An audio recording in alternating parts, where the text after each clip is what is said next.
Chapter 193. Lu Xiaoxiao, who was currently experiencing immense despair, did not know that a bigger storm was waiting for her. And all of this was because she had done a series of irrational actions in a moment of anger, which caused her to offend someone she shouldn't have. On their way back to the KTV, Yun Jian and Chun Sini happened to bump into Yun Yi, who was looking for them anxiously outside. Yun Jian and Chun Sini had been missing for more than an hour, but the people in the KTV room had yet to notice. However, as the elder brother, Yun Yi did not want to disturb the joyous atmosphere of the group. Moreover, he was worried about his younger sister since they were overseas and not in Longmen City, so he went in circles outside to search for them alone. It was not until he bumped into Yun Jian and Chun Sini walking back side by side on the road. Yun Yi ran over, his tall frame blocking the duo's path. "Where did you guys go just now?" Yun Yi panted. It was obvious that he had been searching for Yun Jian and Chun Sini for a long time, as he asked them worriedly, out of breath. "Go. We thought the KTV was too noisy and boring. We're going back to Longmen City tomorrow, so we wanted to come out for a walk. Don't you think so, Sini?" Yun Jian was afraid that Yun Yi would be worried if he knew the truth, so she and Chun Sini had come up with a response. Therefore, the words that came out of her mouth were smooth. Yeah. Chun Sini was still a little sensitive to lying, but she agreed with Yun Jian. Yun Yi did not notice Chun Sini's reaction. He breathed a huge sigh of relief when he found them. Then, Yun Yi told Yun Jian solemnly, "Xiao Jian, don't run out on your own without telling me next time. I'll be worried. You must at least tell me when you come out next time." Faced with Yun Yi's genuine concern, Yun Jian felt a warmth in her heart as she nodded.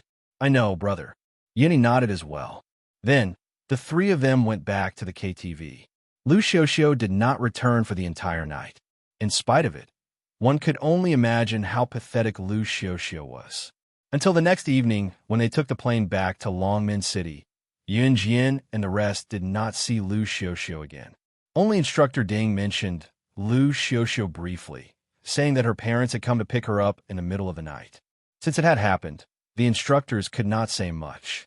In addition, Lu Xiaoxiao's presence was not prominent, so other than Yun Jian, Chun Sini, and Chun Sini who knew about it, no one else was interested in discussing it. Before boarding the plane, Lawson brought his mischievous brothers to send Yun Jian off. He vowed to Yun Jian, "Next time, I, Lawson, will win against you." Yun Jian found someone like Lawson who was brave enough to take responsibility for his actions and never played tricks behind people's backs. She simply replied, "I'll be waiting." After that, she narrowed her eyes. The moment they boarded the plane back to Country Z, it was the end of their week-long study abroad. Of course, the students learned a lot from it. They were deeply enlightened during this period of study abroad. When they returned to Longmen City, the school gave Yun Jian, Chun Sini, and the rest a few days off so that they could have time to recuperate and rest.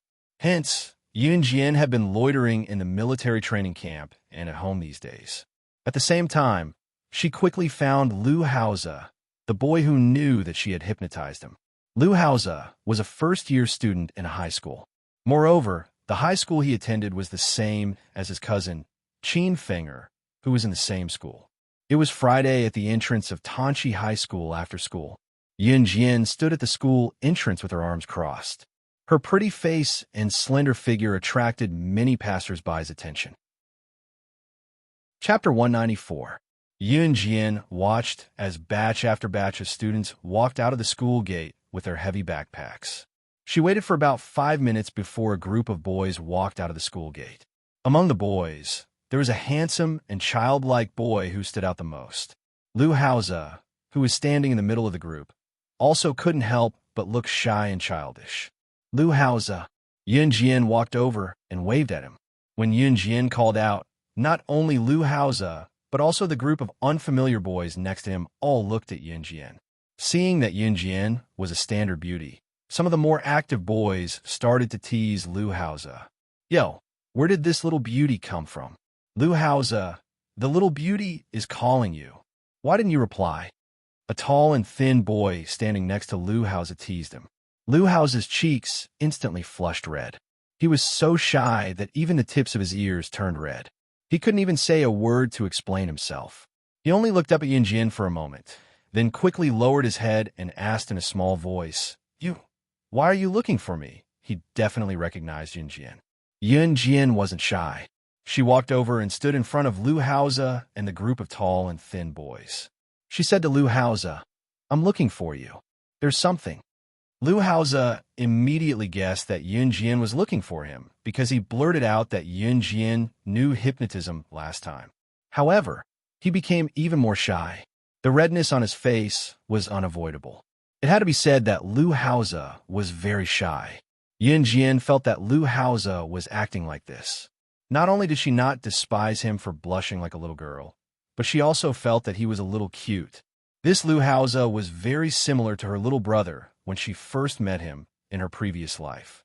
Especially when he first met a stranger, his face was pink and tender. Yunjin couldn't help but feel sad when she thought of her little brother. Oh, Lu Haoze had just nodded when a boy next to him pushed Lu Haoze in front of Yunjin. "Kid, go. Haha, your luck with women is here." These words made Lu Haoze blush even more. Yunjin didn't care. Besides, there was nothing between them.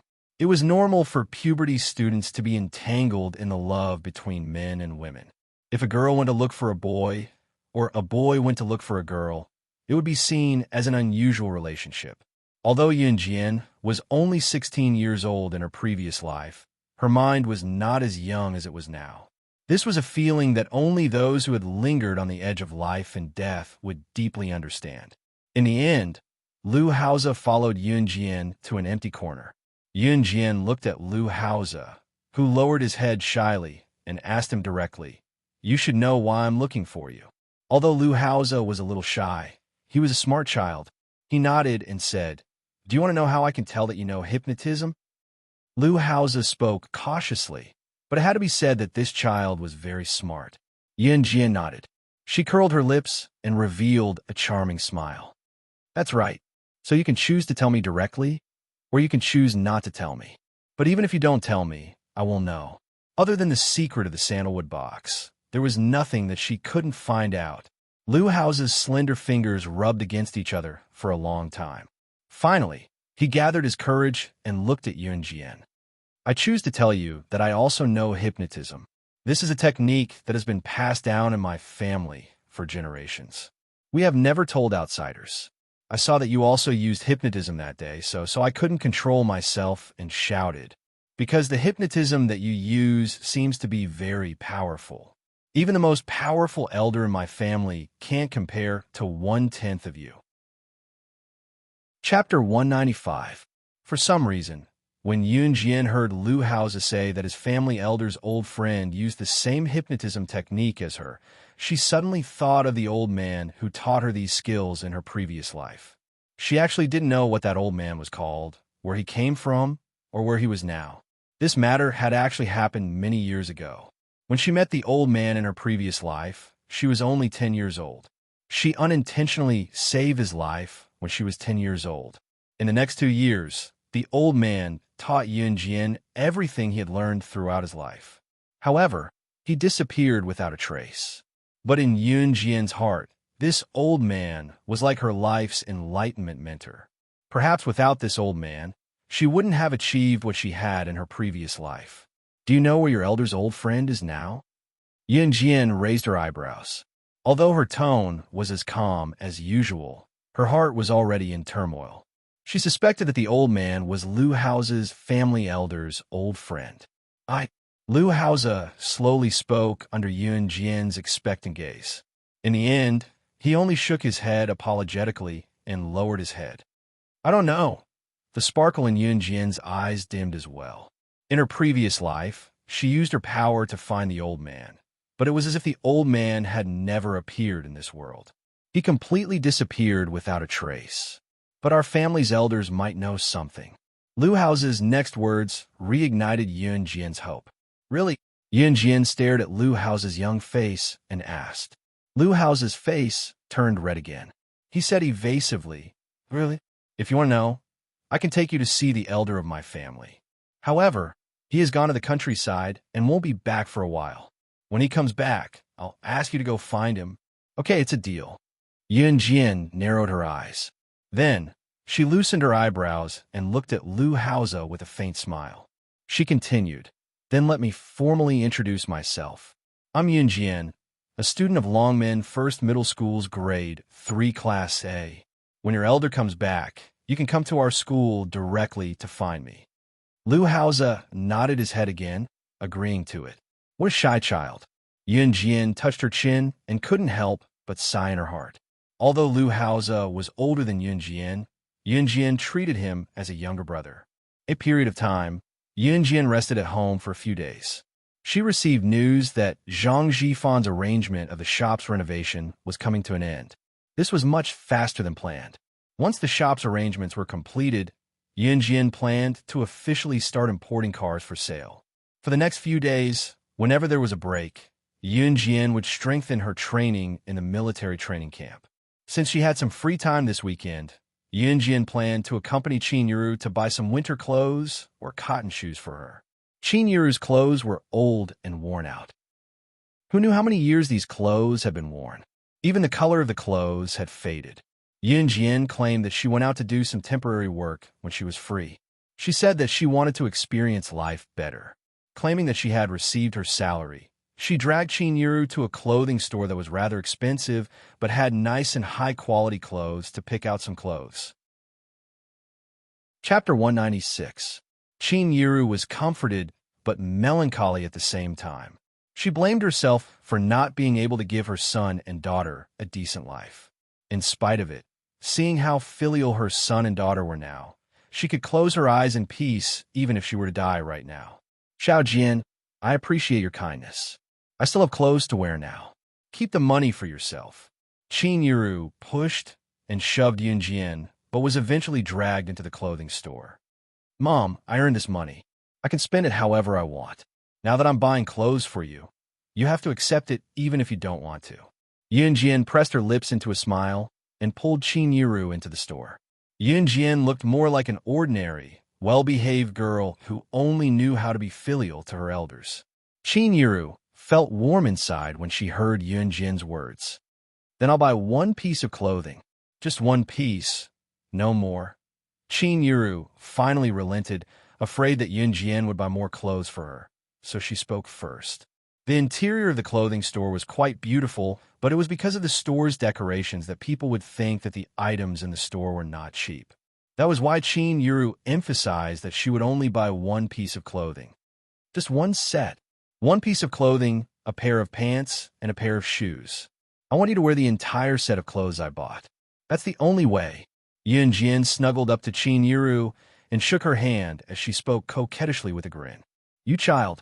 Qin Yuru tapped Yun Jian's forehead. There was indescribable affection in her tone, but she still acquiesced in comfort. Yun Jian would only show her childish side in front of Qin Yuru. Hello, how can I help you? The store's attendant was a polite person. When she saw Yun Jian and Qin Yuru walk in, she did not mind that Yun Jian and Qin Yuru were dressed plainly and went over to greet them politely. Mom, see if there's anything you like. Yun Jian turned to Qin Yuru. Qin Yuru nodded and did not reject her daughter's kindness, choosing a few pieces of clothing that she liked to try on. In the end, she decided to buy the cheapest piece of clothing in the pile. Yun Jian did not say much. She paid and left after the attendant sent her off respectfully. Then, Yun Jian bought a pair of pants and a pair of shoes for Qin Yuru from another store. Mom, I'll carry the bags, Yun Jian said and snatched the 3 bags. Qin Yuru was even more gratified when she saw this. Yun Jian and Qin Yuru were about to leave the mall and walk out. This was a shopping mall. The mall was divided into many levels and sold different things on each level. It could be said that it had everything. At this moment, Yun Jian and Qin Yuru were walking down the stairs on the 2nd floor. Murder! Murder! At this moment, there was a sudden scream from the entrance. Because there was a lot of people in the mall, it was difficult to turn around and walk away, let alone run away. At this moment, there was a sudden scream from the crowd. Many people did not see the situation at the entrance clearly and began to panic. Yun Jian and Qin Yuru could see 3 or 4 masked men in black rushing in from where they were standing. These men each had a watermelon knife in their hands. They stabbed and slashed at anyone they saw. These criminals seemed to have appeared suddenly, and at the same time, they caught everyone off guard. A few unlucky people did not even have time to react before they were stabbed in the vital parts by these criminals who suddenly rushed into the mall to kill people. They fell to the ground on the spot. Ah, ah, ah. In an instant, the screams and shouts, as well as the sounds of people jostling and running away, filled the entire mall. By the time Chin-Yiru reacted, one of the criminals with a watermelon knife was already rushing towards Yun-Jian and Chin-Yiru. Chin-Yiru understood the severity of this sudden situation. She was so scared that her face turned pale.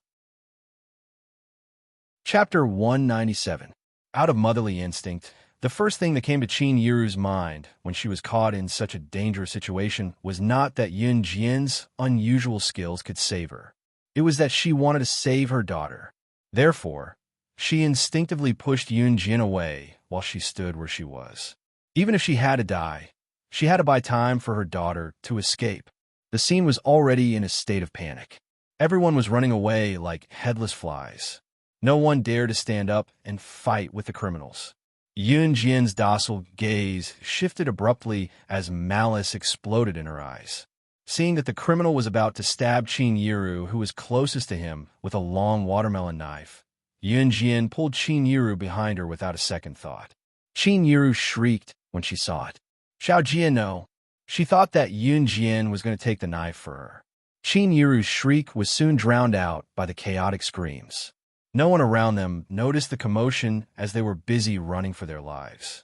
Realizing that the criminals were going on a killing spree, the crowd was eager to push everyone around them away to block the criminals so that they could have time to escape. Clang! Before Chin-Yiru could snap out of her wails, Yun-Jian had already kicked away the watermelon knife in the criminal's hand. Help! Help! Sob! A well-dressed woman who ran past Chin-Yiru shrieked and grabbed Chin-Yiru, pushing her toward the criminal who was slashing at her. The criminals killed everyone they saw, stabbing and slashing anyone who was in front of them. Seeing that she was about to be caught by the criminals, the woman pushed Chin-Yiru away in fear so that she had time to escape. You're asking for it. When a woman pushed Chin-Yiru toward another criminal who was chasing her, Yun-Jian had just kicked away the watermelon knife in the criminal's hand. With a low growl, rage engulfed her. Seeing that the knife in the criminal's hand was about to plunge into Chin-Yiru's heart, the woman squeezed her way to the back of the crowd and ran away, looking terrified. Chin-Yiru was shielded behind Yun-Jian and pulled out by the woman. She felt like her heart was in her throat. Part of it was because he was worried that Yun-Jian had just defended him from the robber. Another reason was that the other robber's blade was already inches away from him. She could even feel the arrival of the Grim Reaper. However, in the next second, Yun-Jian dashed over. She pulled Chin-Yiru away and blocked the knife for Chin-Yiru with her hand. Chin-Yiru was suddenly pulled away by the woman to block the knife. Yun-Jian did not react in time, and it was too late for her to react. Therefore, she used her fastest speed to pull Chin-Yiru away again. In order to prevent Chin-Yiru from getting hurt, she used her own hand to block the knife. In addition, the criminal's watermelon knife had already cut Yun-Jian's arm. In an instant, fresh blood spurted out. Yun-Jian's eyes instantly darkened. She was not a god. In her previous life, she had killed all her enemies, but she herself was also covered in blood. She had not experienced this kind of hurt in a long time. The feeling of her skin being cut open and her flesh being torn apart reminded her of the feeling of killing. You want to kill my mother? I'll take your lives.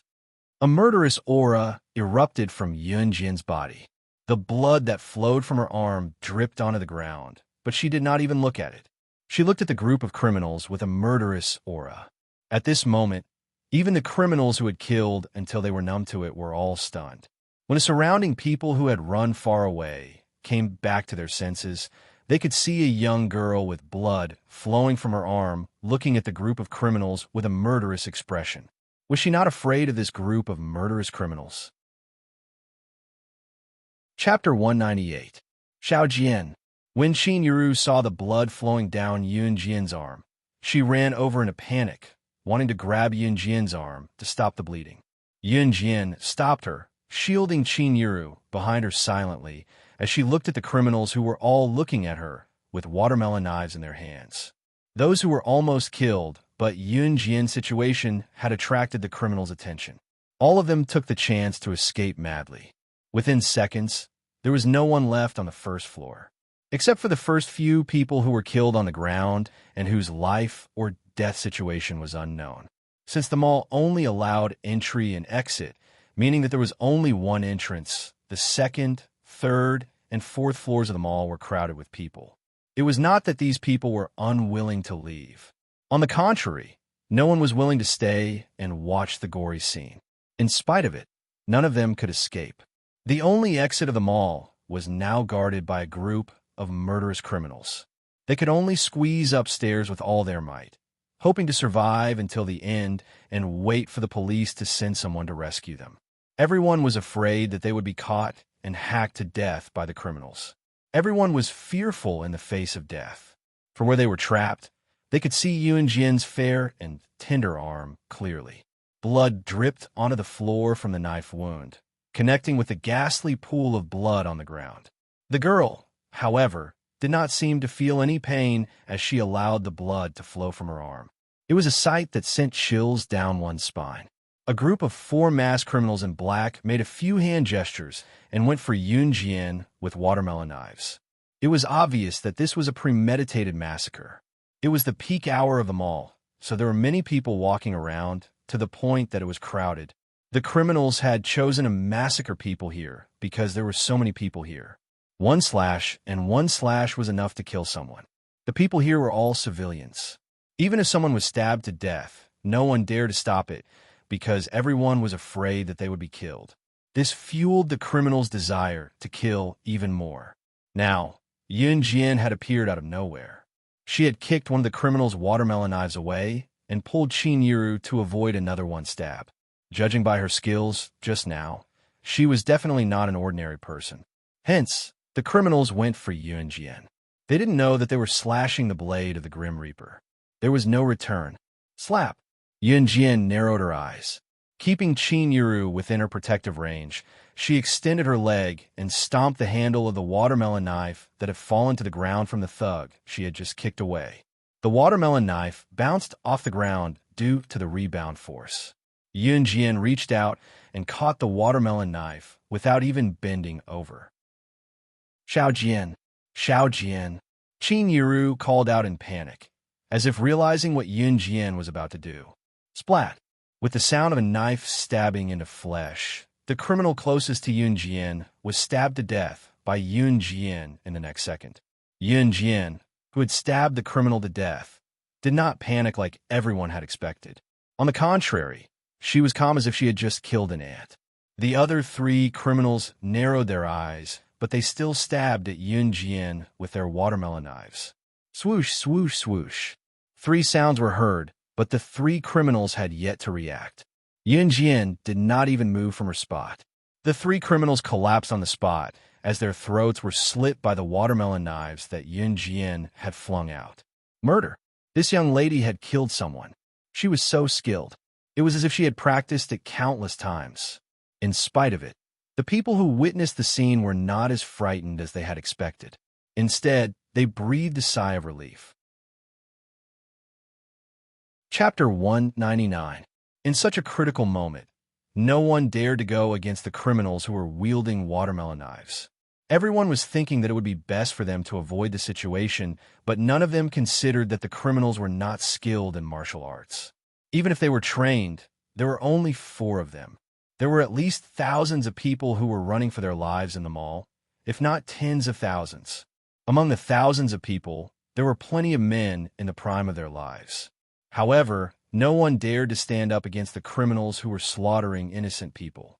Human nature was the most fundamental manifestation of human nature in times of crisis. In the end, the one who stood up to save everyone was this underage girl who looked like she was not even 18 yet. While everyone breathed a sigh of relief, they could not help gawking at Yun Jian. Xiao Jian! Qin Yuru was stupefied by Yun Jian's murder just now. Her daughter, who had always been sensible and obedient, had actually killed someone. Her Xiao Jian had actually killed someone. Killing people is against the law. Mom. Yun Jian took a step closer to Qin Yuru and held Qin Yuru's trembling hand. Mom, if I didn't kill them just now, we'd be the ones who died. Qin Yuru looked at Yun Jian as she shuddered. She opened her mouth, filled with doubts about Yun Jian's behavior just now, but she could not get anything out of her. Yun Jian was right. Moreover, from a legal point of view, if one killed the other party when one's life was threatened, it was considered self-defense and would not be punished. Xiao Jian, your hand is still bleeding. I'll take you to the hospital. Let's go to the hospital and get it bandaged. Qin Yuru suddenly felt something wet on the back of her hand. Looking down, she saw that the blood on Yun Jian's arm was gushing down even more violently. She panicked, forgetting about what Yun Jian had done just now as she pulled Yun Jian out. Mom, hold on. A sharp glint flashed across Yun Jian's pretty eyes as she patted the back of Qin Yuru's hand to comfort her. Qin Yuru was indeed stupefied. She had never encountered such a situation in her life. Yun Jian, on the other hand, simply tore a corner of her shirt into a rectangular bandage and bit on the makeshift bandage made from the fabric, wrapping the bandage around the wound on her arm out of habit under everyone's gaze. The wound was not deep for Yun Jian, but the cut was deep enough to see the flesh and bone. Yun Jian took it without even blinking. The others were surprised as well. Such a deep wound, not to mention a little girl like her, even if it were an adult, who would be able to bandage their own wounds so habitually like her. Judging from the speed of his bandaging, it seemed like he had practiced it very well. How old was she? Just as everyone was thinking about this, Yun Jian had finished bandaging her wound. She lifted her leg and walked up the stairs leading to the first floor and the second floor. The group of people on the second, third, and fourth floors were more or less afraid when they saw Yun Jian, who had just killed the gangster, walking up the stairs. As a result, when Yun Jian walked over, the group of people automatically squeezed to the side to make way for Yun Jian. In the end, Yun Jian came to a corner and pulled out a woman in luxurious clothes. You, what are you doing? The woman looked at Yun Jian in fear. The moment she saw Yun Jian, she thought of Yun Jian's expression when she killed the gangster. Her heart trembled with fear. This woman was the culprit who pulled Qin Yuru and used her as a meat cushion when they were escaping and caused Yun Jian's injury. I'm not planning to do anything. Yun Jian looked at the woman with a smile. She smiled strangely, and in the next second, a fiery slap landed on the woman's face, making a loud noise in this place where no one dared to make noise. Chapter 200. Ah, the woman screamed. She was wearing a designer coat and carrying a Chanel bag.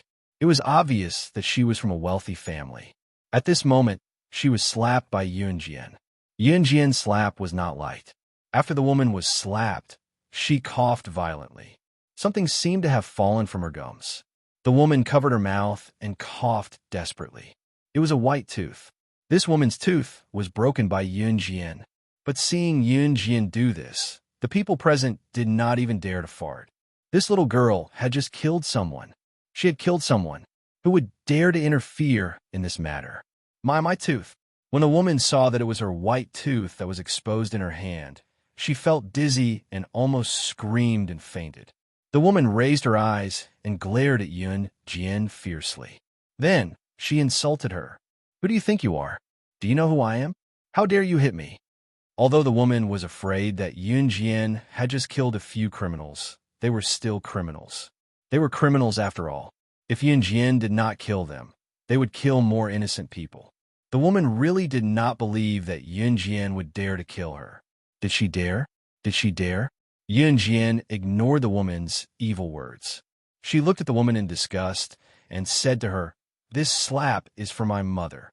As she spoke, Yun Jian stood where she was and swung her hand to slap the woman's heavily made-up face again. This slap was so strong that the woman, who did not react in time, spat out a few white teeth from her mouth. Yun Jian's skills had improved by leaps and bounds because of the military training. Even her strength could not be compared to before. This slap was almost enough to knock out all the teeth in the woman's mouth. However, Yunjian knew that this was the woman's own fault. She should not have used her mother as a shield. She did not care about herself, but if something had really happened to Qin Yuru just now, or if she could not save her in time, Yunjian could not even begin to imagine the feeling of death that pierced her heart. I'm warning you with this slap. The next time I see you, you're dead. Yunjian spat out this sentence fiercely. At this moment, the woman's whole body trembled.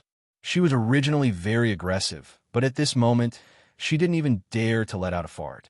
She had a feeling that if she said another word in front of Yunjian, this little girl would really kill her, just like how she had killed those criminals just now. After giving the woman 2 slaps, Yunjian went down from the 2nd floor. At this moment, a group of uniformed policemen and a group of armed special forces soldiers rushed in from the door. There were also ambulances rushing to the scene and immediately started to treat the casualties at the scene, as well as the people who were still alive. Among this group of special forces, Yunjian actually saw a familiar face. That was Gu Junjian. Gu Junjian and the others had received a notice that there were criminals brutally killing civilians here, so they hurried over. They had received orders from their superiors to immediately kill those criminals on the spot. However, they did not expect to see all the criminals dead the moment they entered the door. Unexpectedly, they also found Yunjian here. Yunjian and Gu Junjian exchanged glances. At this moment, a fat police officer holding a notebook and a pen walked in front of Yunjian and asked her, "What happened just now? Who killed these criminals?" The woman was still afraid of Yunjian and did not dare to say a word. Now that the policeman had appeared, she was confident again. She was no longer afraid of Yunjian and seemed to have forgotten Yunjian's warning. Chapter 201. The woman's words caused all the police officers, medical staff, and special forces soldiers to look at Yunjian in shock. Other than Gu Junjian, everyone who had just arrived was completely shocked. If it was said that these murderous gangsters were slashing at the crowd with knives, they were killed by a group of men at the scene. Even so, the group of professionals at the scene would still be shocked. After all, these criminals were holding watermelon knives in their hands. If an ordinary person fought against them with their bare hands, it would be very easy for them to be stabbed. It could even threaten their life at any time. However, what appeared in front of everyone's eyes was that other than the people who had collapsed on the ground floor, there was only Yunjian and Qin Yuru left in the lobby. There was also the group of 4 criminals. The criminals were all dead. Coincidentally, the cloth that was temporarily used as a bandage on Yunjian's arm was stained with bright red blood. It was obvious that she had just fought with the criminals. As the saying goes, seeing is believing. In addition, there was a group of people standing on the 2nd, 3rd, and 4th floor of the shopping mall. They were all trembling with fear. These criminals were really killed by this young girl who was not even 18 years old yet. In contrast to the group of people who were shocked, Gu Junjian was very calm. He even secretly cursed in his heart. This Yunjian was someone he had his eyes on. She was a special forces candidate that he had personally selected. She was the person who had killed the international top 10 assassin, Wolfblade. Weren't these criminals looking for their own deaths when they encountered her? She killed someone. She killed someone. She even broke my teeth just now. You're the police. Hurry up and arrest her. Put her in jail. Put her in jail. The woman upstairs pointed at Yunjian as if she had gone crazy and screamed loudly. Yunjian narrowed her eyes. She turned her head slightly and glanced at the woman with her sharp and vicious eyes.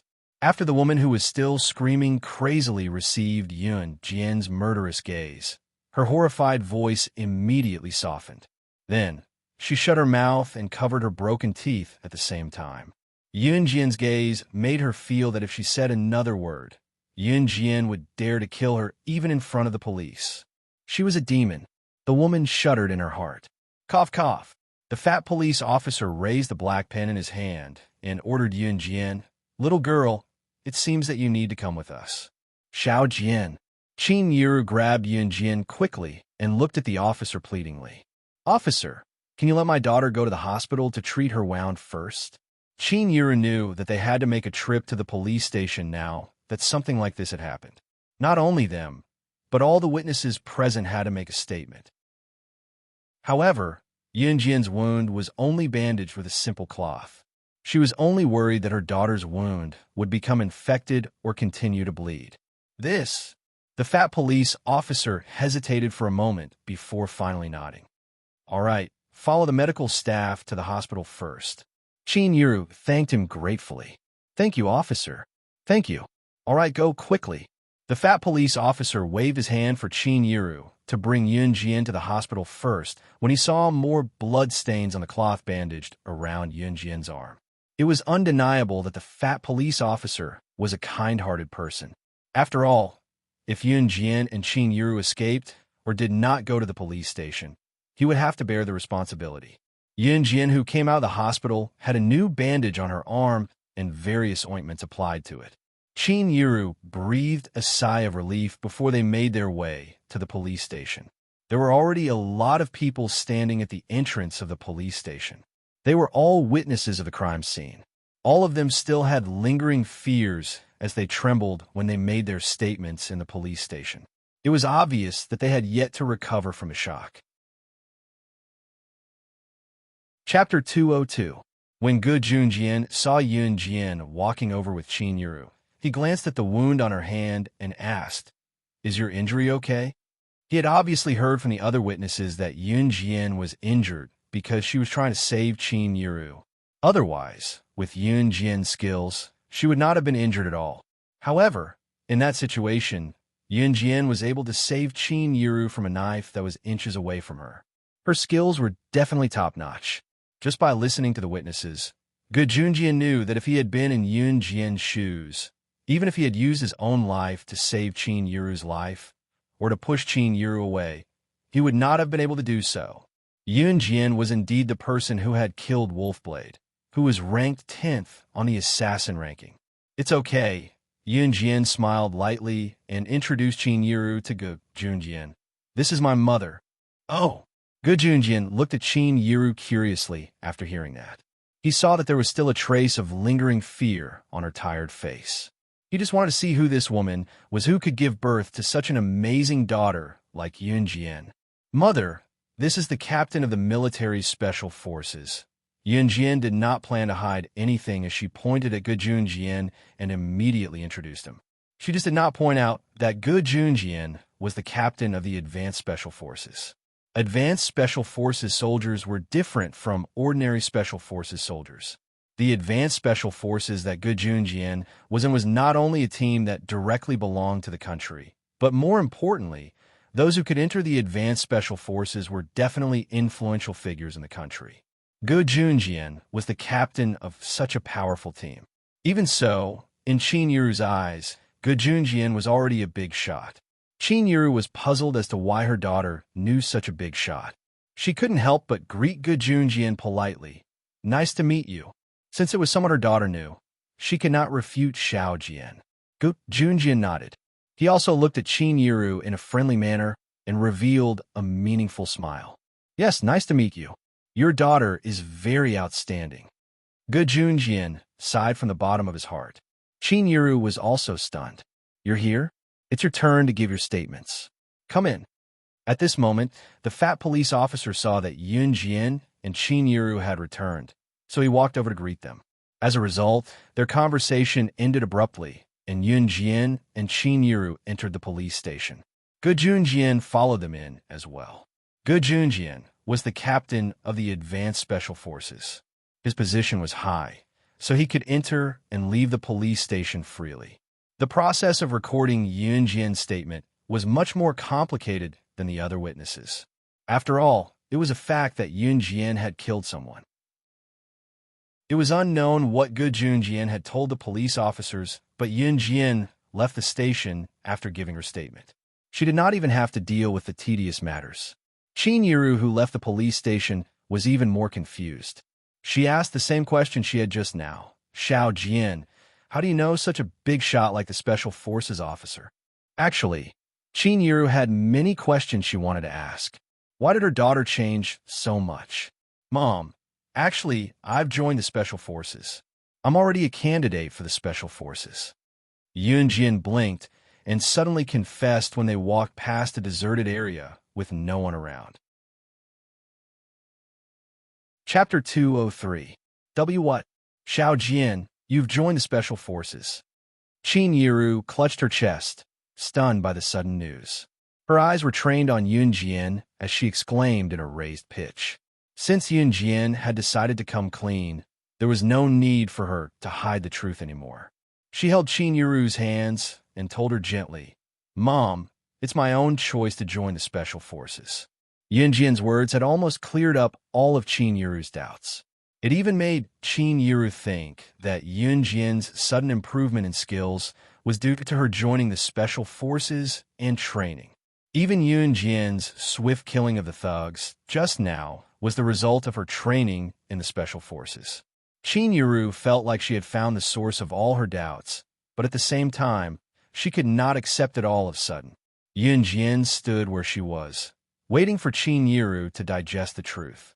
After a long time, Qin Yiru held Yunjian's hands. She did not know how she should feel toward Yunjian right now. Qin Yiru only felt that she was a failure as a mother. As a mother, she did not even know what her daughter had been doing recently. In spite of it, Qin Yiru still held Yunjian's hands and told her in detail, "Xiao Jian, I don't object to you staying in the Special Forces, but you have to promise that nothing will happen to you. I know that it's dangerous, but you're not allowed to be in danger. Promise me, and I won't stop you." Qin Yiru was not like some mothers who treated their children like treasure. She loved her child, but she respected her choice as well. Of course, this was on the premise that her child's life was guaranteed. Yunjian knew that being a Special Forces soldier was dangerous at all times, but she nodded at Qin Yiru. "Mom, I promise I'll be fine." Being a Special Forces soldier was dangerous, but it paled in comparison to the various organizations she had to come into contact with in her past life. What was certain, however, was that she would return to her previous life's environment one day. Of course, the person who wanted her, slaying God, dead, was not born yet. Amen. Qin Yiru leaned toward Yunjian and rested her head softly beside Yunjian's before caressing Yunjian's forehead. To Qin Yiru, no matter how mature her Xiao Jian was, she was still a child. After returning to school, Yunjian had a few days of peace. It was just that there was a rumor in school recently that caused a commotion in the entire Longmen city. A talkative and lively boy in class bragged to the class after class as if he was there himself. "My aunt was there when the criminals massacred the people in Northgate Mall." "Wow, are you for real? I heard that a bunch of criminals charged in that day and hacked people with watermelon knives." Another student chimed in immediately. The incident caused an uproar in Longmen City as the students in school were discussing it as well. "Of course it's true. My aunt said that she was standing on the 3rd floor at that time. She thought that she was done for, but guess what? In the end, they were all killed by a 15-year-old girl. F***CK, the girl's that strong." Someone else chimed in when the boy bragged just now. Yunjian, the main character of the conversation who had just returned from the washroom, happened to pass by the students who were talking enthusiastically. "Hey, Xiao Jian, I remember that you went in Northgate Mall to buy clothes with your mom that day too, right?" Chinsini was engrossed in the boy's story.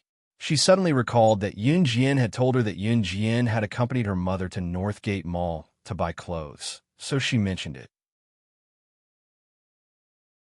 Chapter 204. Hey, if that's the case, Yunjian, you were there when the incident happened that day? One of the students couldn't hide his excitement and hurriedly asked Yunjian. Everyone in the class wanted to know the answer to this question. Although the boy who was bragging just now said that his aunt was there, that was what he heard from his aunt. He didn't see it with his own eyes. If Yunjian was really there at that time, then she must know the whole story clearly. In fact, Chinsini also wanted to know what happened at the mall. However, she inadvertently made Yunjian the center of attention in the class.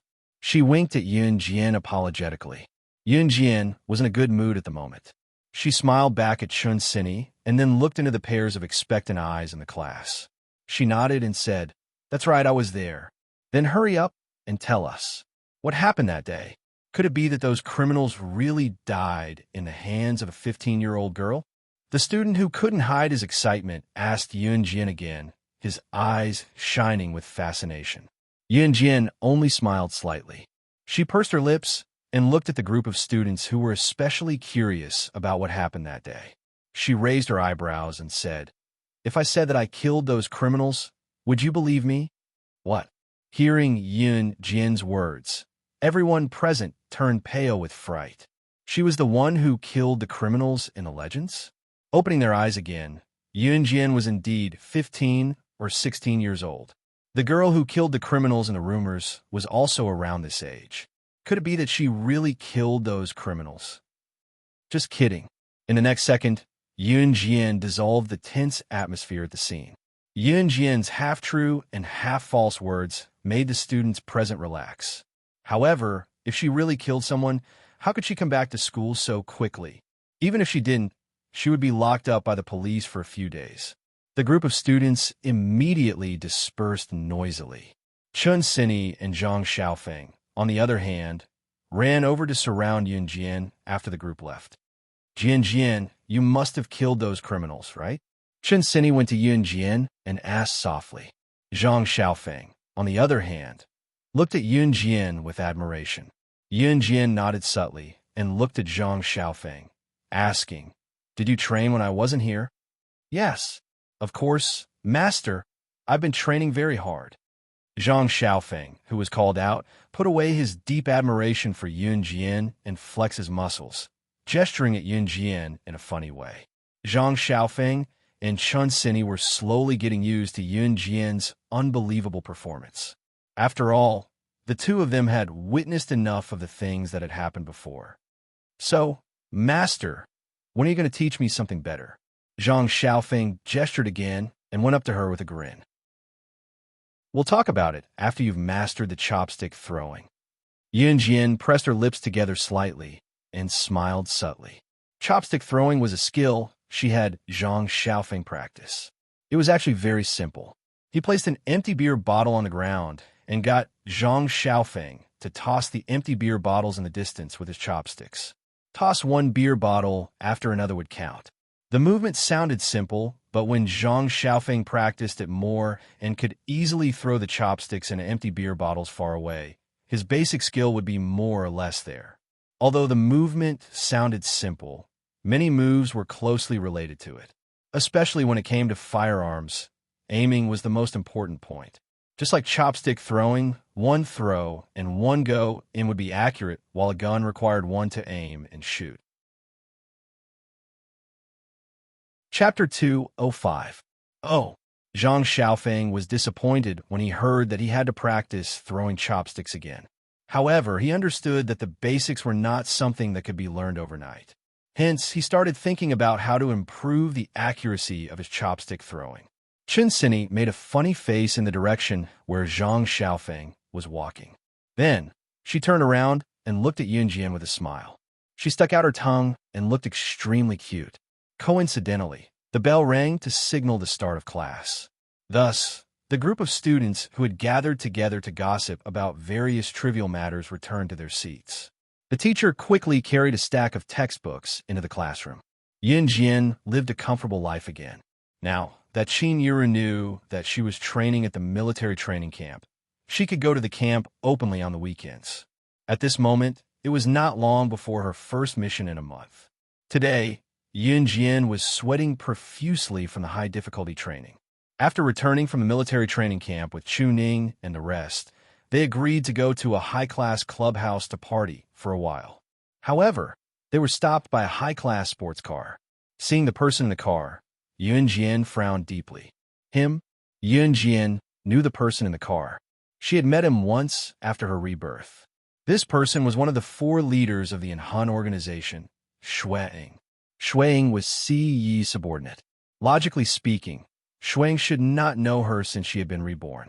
However, he actually came all the way from Country M to Country Z to look for her?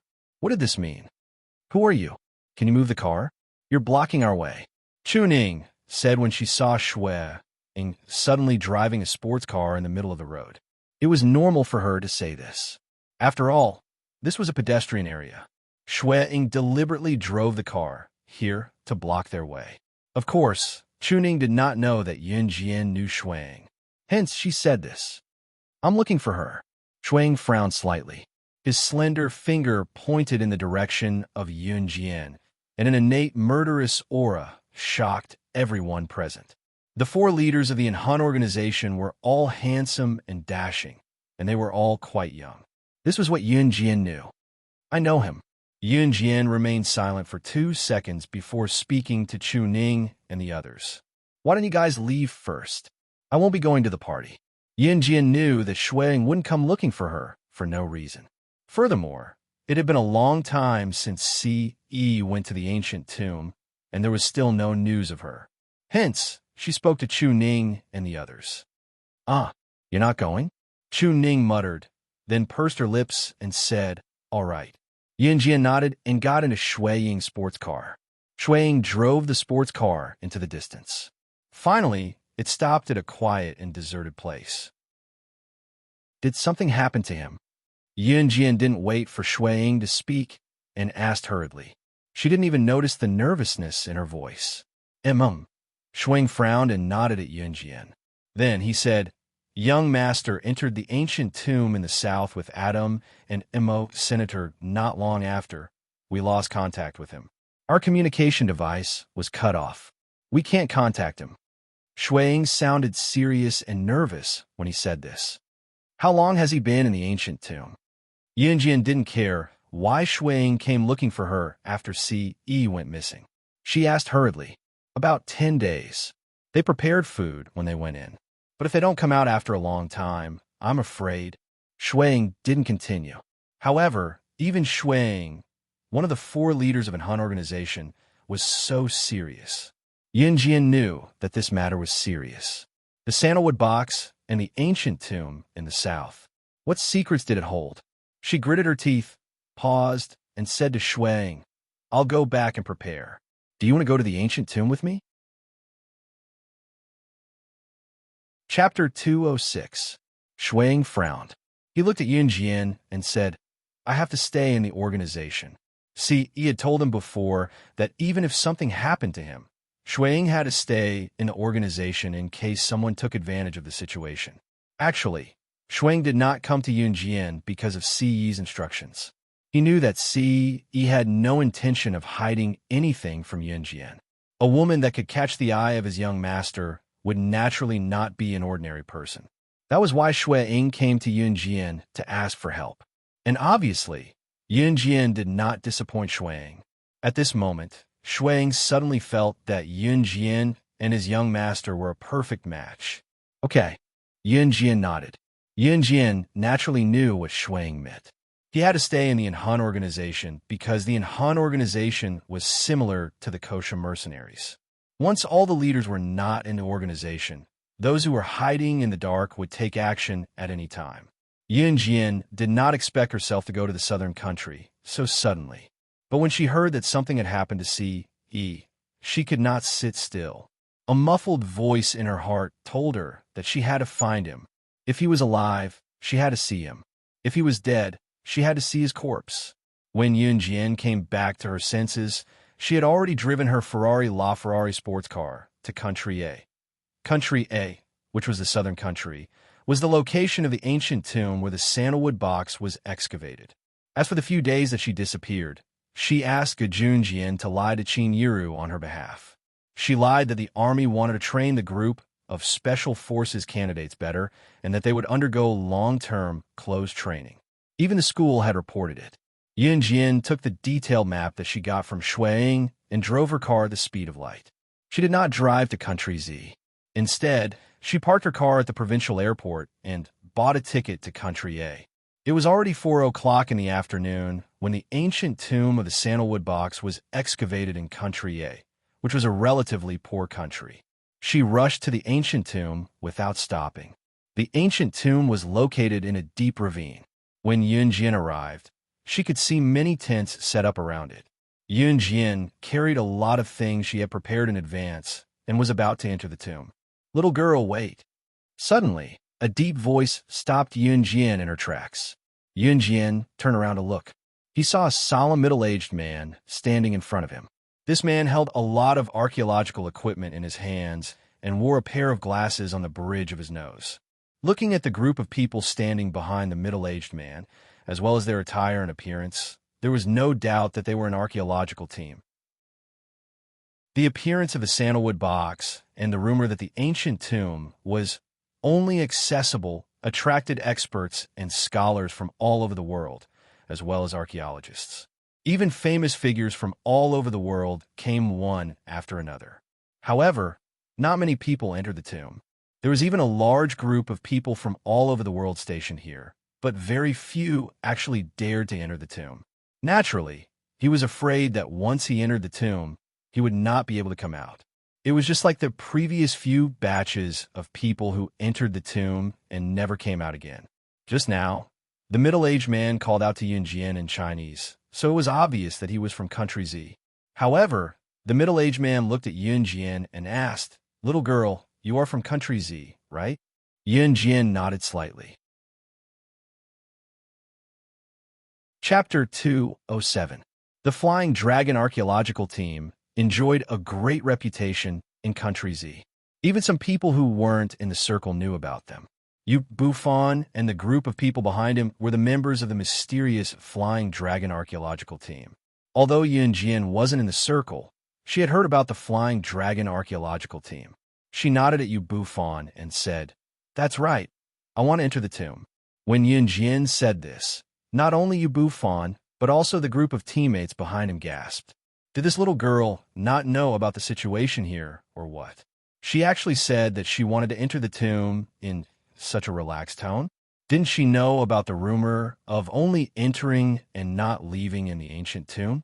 Little girl, are you alone?" Yu Bufan swallowed his saliva and asked. Actually, when Yu Bufan saw Yunjian carrying a bulging backpack just now, he casually guessed that she wanted to enter the tomb. He didn't expect her to really enter the tomb. And she was alone? "My name is Yunjian. I'm alone." Yunjian wasn't in a hurry to leave as she said this to Yu Bufan. It was her first time here, so she could get a feel of the situation here. However, there was one thing that she could guarantee. She would definitely go down this tomb. Ahem, haven't you heard the rumor about the ancient tomb? We've been stationed here for a long time. Many people have entered the tomb, but none of them have come out alive. Even so, do you still want to enter? Yu Bufan kindly reminded her. If Yunjian wasn't from Country Z, Yu Bufan might not have stopped Yunjian. He just didn't want to see people making unnecessary sacrifices. Yes, I have to enter. Yunjian agreed with Yu Bufan. The reason why she had to enter was firstly because of CE, and secondly because the ancient tomb contained the secret of the sandalwood box. It wasn't that she didn't want to know the reason why she was reborn. She, too, was very eager to find the answer. If she could be reborn, then if she found the secret of her rebirth, would she be able to revive her brother? Although this was just empty talk, Yunjian was willing to give it a try. She had even encountered such a rare thing like being reborn. Perhaps her brother could be revived too? All right, if you really want to enter the tomb, I have 2 friends here who are going to enter the tomb tomorrow. If you don't mind, you can go with them. Yu Bufan said. In order to prove that he was not a liar, he deliberately explained, "It's like this. My 2 friends have been waiting here for several days. They have already gathered a group of people who want to go into the tomb together. Since you all want to go into the tomb, and we don't know what will happen when we enter the tomb, my friends plan to gather a group of people to go together. This way, we can take care of each other." Yu Bufan didn't mention that his friends' were. This was uses as groups as Z. S teams 4 team. Yu Bufan was overjoyed when he heard this. He hurriedly brought Yunjian to find his 2 friends. Although Yunjian didn't look powerful, it was always good to have one more person as a guarantee and a sense of security. Yu Bufan's 2 friends were about the same age as him. When they saw Yunjian, they expressed their goodwill towards her. Yu Bufan's 2 friends were one tall and one short. The tall and thin one was called Bojan, while the short and fat one was called Fu Exine. Chapter 208. Nice to meet you. Welcome to the team. Bojan extended his hand, to welcome Yunjian. Yunjian nodded slightly, not intending to shake his hand. Bojan did not feel awkward and changed the topic. The rest of the team will be exploring the area around the tomb tomorrow. They'll be back soon. Not long after he said that, a group of 5 to 6 people appeared in front of them. Bojan pointed at Yunjian and introduced her to them. You guys are back. This is Yunjian. She's our new partner. She'll be going into the tomb with us tomorrow. Oh my God, she's going into the tomb? Before Bojan could finish, he was interrupted by a woman who was dressed up to the nines. The woman looked surprised. She looked at Yunjian from head to toe a few times before sighing to Yunjian. Little girl, are you 18 years old this year? The woman made a TSK sound as she spoke. Yunjian glanced at the woman and ignored her. The woman stood out among the group of men. After all, she was the only woman in the group who was going into the tomb. The woman's name was Yunjian. It was a nice name, and her facial features were not bad. However, she looked unnatural because of the pink and green foundation and eyeliner on her face. More importantly, Yunting's body had a strong, pungent perfume smell, which made it hard for people to like her. Plus, her tone of voice was even more repulsive. It was just that Yunting did not think that way. When she saw Yunjian ignoring her, she was infuriated. It was because Yunjian was the only girl in the group, so Yunting wanted to find a temporary friend who would not make her look like she was walking alone. That was why she talked to Yunjian. She did not expect Yunjian to be so disrespectful. Yunting was not a pushover either. She immediately muttered to Yunjian in front of everyone. TSK, who do you think you are? Why do you insist on following us when you're so arrogant and powerful? If you have the guts, go to the tomb by yourself. Yunting was a typical, if you don't obey me, I won't let you have an easy time kind of person. However, her words did not provoke Yunjian in the slightest. Yunting, can't you behave yourself? A handsome 27 or 28 years old man standing next to Yunting growled at her in a low voice. Then, the man looked at Yunjian apologetically and said, Little girl, I apologize on her behalf. Please don't mind what she said. Ling Tianhao, how dare you scold me for someone else? I didn't do anything wrong. Yunting saw the man apologize to Yunjian. Her face changed, and she couldn't help shouting. The man called Ling Tianhao frowned. His disgust for Yunting disappeared in a flash. Other than Yunjian, everyone present knew that Yunting and Ling Tianhao were a couple. However, what they did not know was that Yunting's love for Ling Tianhao was one-sided. The reason why Ling Tianhao agreed to be with Yunting was that he and Yunting's brother were both soldiers. They were good friends and comrades in arms. Once they were on a mission together. Yunting's brother sacrificed himself to save Ling Tianhao. At the same time, he entrusted his sister, Yunting, to Ling Tianhao. Ling Tianhao could not bear to refuse, so he stayed with Yunting for 3 years. In these 3 years, he did not develop any feelings for Yunting. Instead, he hated her more and more. Chapter 209. Yunjian glanced at Ling Tianhao and Yunting. She could guess their relationship. She ignored Yunting's aggressive words and replied to Ling Tianhao, I don't care about the howling of a mad dog. She didn't come here to quarrel with them, so she didn't care about Yunting's behavior. Yunting was even angrier. She pointed at Yunjian and was about to walk over. She rolled up her sleeves and pretended to fight. You call me a dog? How dare you call me a dog? You. Enough. Yunting, do you still want to go to the tomb with us? If you say one more word, you can go home. Ling Tianhao yelled at Yunting in the next second. At the same time, Ling Tianhao forcefully dragged Yunting away to prevent the conflict from escalating. The rest of the people looked at each other. They were all dissatisfied with Yunting. After Ling Tianhao dragged Yunting away, Yunjian got to know the rest of them as well. She also knew that they were with Ling Tianhao. Actually, we are special forces. The man who just went over there is also one of our teammates. His name is Ling Tianhao. He was ordered to go into the tomb to investigate the situation. The man in the military posture smiled bitterly as he spoke. The man who looked like a soldier was called Sun Jianxiong. Sun Jinxiong waved his hand with a bitter smile. He waved his hand in the direction where Ling Tianhao and Yi Yunting were walking. Then he sighed and said, "Sigh. Tianhao is such a good person. How could he be involved in such a thing?" When old Yi left, he shouldn't have entrusted his sister to Sun Jinxiong's side. At this moment, a tall and sturdy man elbowed him in the stomach and interrupted him. "Old Sun, don't talk so much. Be careful that Yi Yunting doesn't hear you. She'll make a scene again." Fine. It's useless to say more. I won't talk anymore." Sun Jinxiong smiled awkwardly and turned to ask Yun Jian, "Oh right, little girl, why do you want to go to the tomb? You can't enter the tomb unless you have no other choice. It's very dangerous inside." Sun Jinxiong had good intentions, but Yun Jian smiled and interrupted him. She said, "My name is Yun Jian. I have a reason why I have to enter." Since Yun Jian said so, they didn't ask anything more. Yun Jian had also figured out the situation of this group of people. Bo Zhan and Fu Xian were together. They were both members of the Flying Dragon archaeological team and friends of Yu Bufan.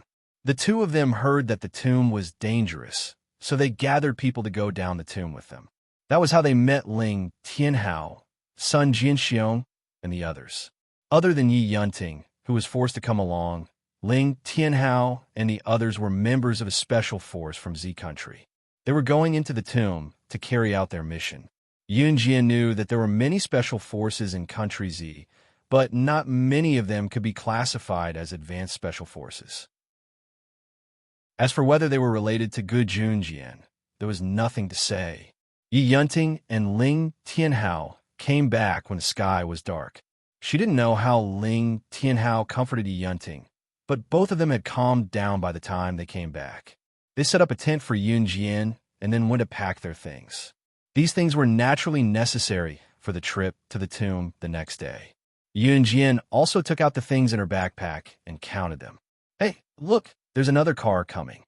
At this moment, a tall and large off-road vehicle drove over in an overbearing manner, flashing past in front of everyone. There was a huge, unique skull on the front of the SUV, which attracted everyone's attention. The one who spoke was Sun Jinxiong. Bo Zhan's eyes widened as he watched the off-road vehicle drive past.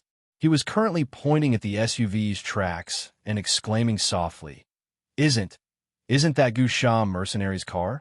I can't be wrong about the symbol on the car. No one would dare to imitate that symbol." As soon as he said this, everyone was horrified. Chapter 210. Kosha Mercenaries. It was the international mercenary organization that was famous all over the world. Ling Tianhao, Sun Jinxiong, and the rest's expressions changed upon hearing Bo Zhan's words. Yun Jian raised her eyebrows slightly. Of course, she saw the logo on the car. It was undoubtedly Kosha Mercenaries. However, it was too dark for her to see clearly who was in the car. What Kosha Mercenaries? Yi Yunting raised her eyebrows in disdain and asked, "It's just a small organization. Look at how scared you are. It's not like we're in a sci-fi movie." Yi Yunting mumbled. Yi Yunting was a typical lady who was raised in her boudoir. Naturally, she had never heard of international assassin organizations. That was why she scoffed when she saw the terrified expression on everyone's faces when they heard about Kosha Mercenaries. Sun Jinxiong and the rest almost slapped Yi Yunting when they heard what she said. It would be fine if Yi Yunting said that to them.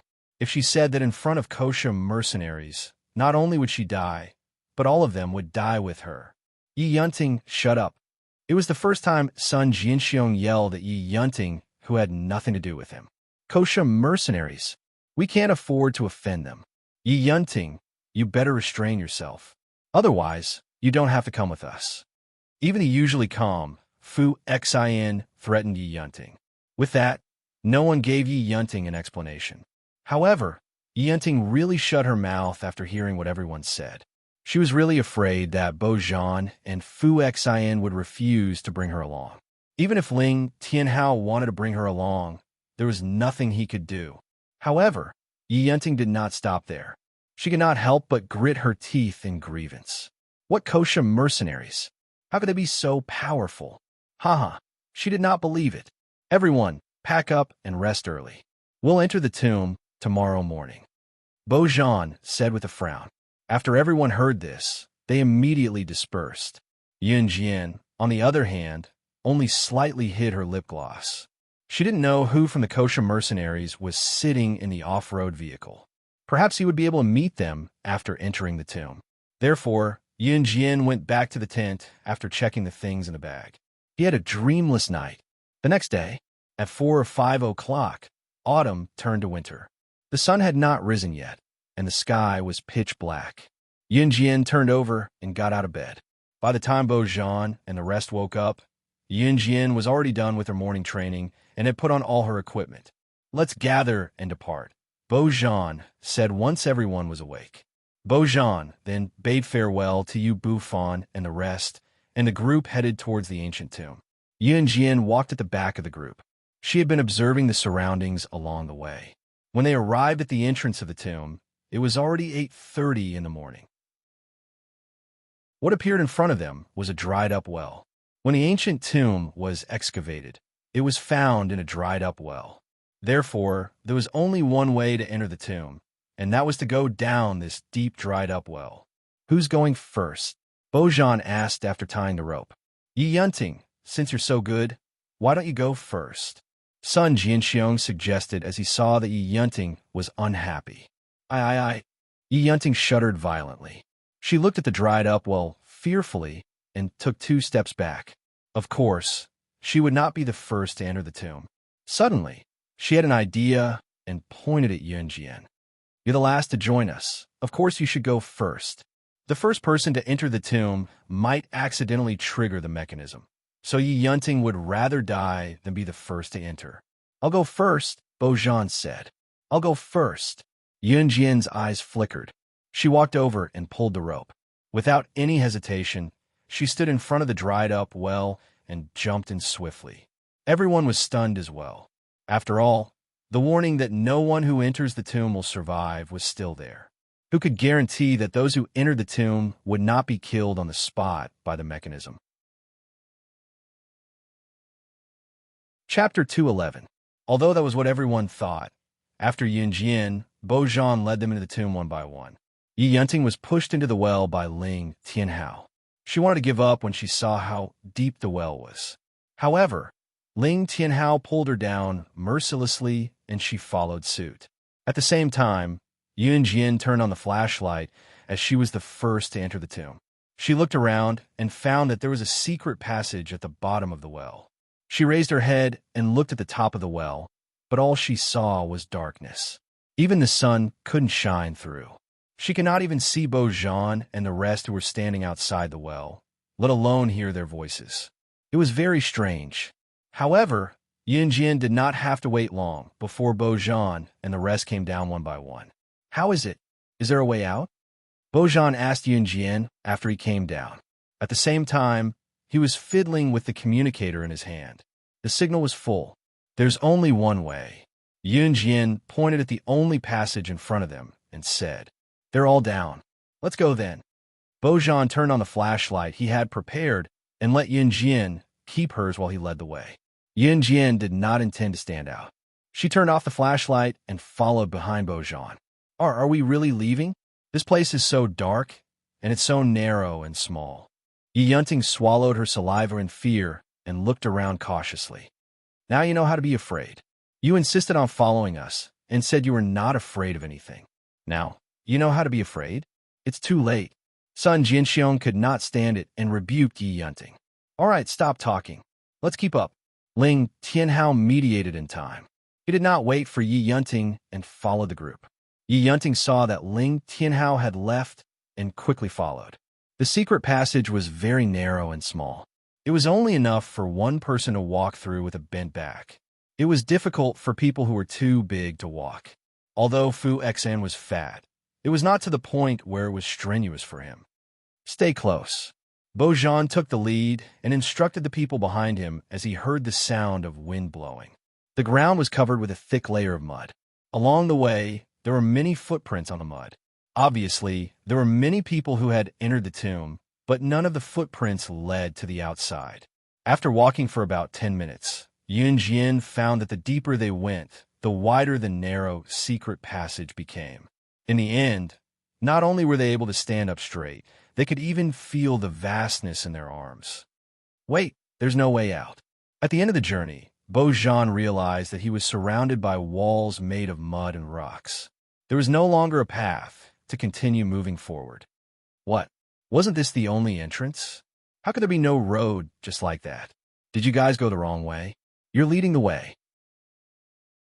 Enchanting shouted in surprise. There's a trap. Beaujean frowned and turned to look at his assistant, Fu Xian. Old Xian, help me find the trap. As he spoke, Beaujean took out a bunch of tools from his backpack. Beaujean and Fu Xian were experts in tomb raiding, so they were experts in finding traps. Ling Tianhao, Sun Jinxiong, and the rest naturally did not know this, so they just stood there and waited. Before Beaujean could take out the tools from his backpack, a young girl's melodious voice was heard. You don't have to look for it. Yun Jian then walked to a corner in front and continued. The trap is here. You know where it is? Don't mess around, all right. Who do you think you are? You're so awesome. You. Enchanting already had a lot of opinions about Yun Jian. Now, it was as if she had caught Yun Jian's weakness. She started babbling. Boom! At the same time, Yun Jian had arrived at the corner. She brushed away some of the mud on the ground, revealing a small trap. Chapter 2:12. The mechanism was activated, and the passageway appeared. Enchanting's mouth, which had been scolding Yun Jian, fell silent in an instant. Her actions just now were like a clown jumping ship. It was hilarious and ridiculous. Yun Jian, how did you know there was a mechanism here?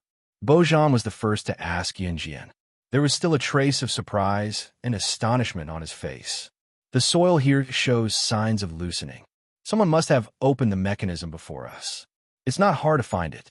Yun Jian explained and used the soil to cover the mechanism.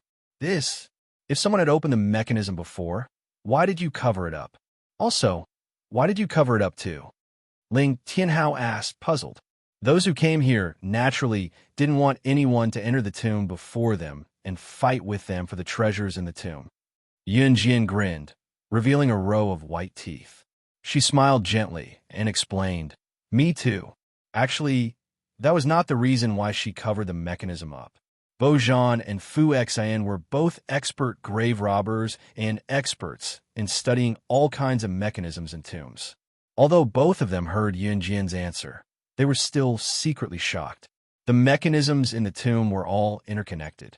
If the person who entered the tomb covered the switches, there must be a reason for it. The least they could do was to avoid triggering any dangerous traps. Both of them were not surprised by Yun Jian's clever explanation. They looked at Yun Jian a few more times. This 15-year-old girl, whom they thought was the weakest in the group, was not simple at all. Cough, cough. Let's go down. Beaujean held the torchlight and went down first. Yun Jian followed him again. Then the group continued walking. Boom! The strange thing was, when Enchanting was the last one to go down the tunnel, the mechanism behind her closed up automatically. The mechanism closed up on its own. How can this be? It closed up on its own. How are we going to get out? Is this place really like what the rumors say? It's only entry and not exit. What should we do? Are we going to die here? Enchanting was so frightened that she screamed. Her whole body was trembling, and her voice was getting shriller and more terrified. Shut up. If you scream again, I'll kill you first. Yun Jian suddenly turned her head and glared at Enchanting from the spacious staircase. Enchanting felt a chill run down her spine, and she didn't dare to make a sound in the pitch-black underground tunnel. Yun Jian suddenly became fierce because she heard voices coming from an open space at the bottom of the stairs. That's right, it was a human voice. That was why she had fiercely ordered Enchanting to shut up. What's wrong? Did you find anything? Beaujean turned to look at Yun Jian and asked. Beaujean no longer treated Yun Jian as a child after she had discovered the mechanism at first glance.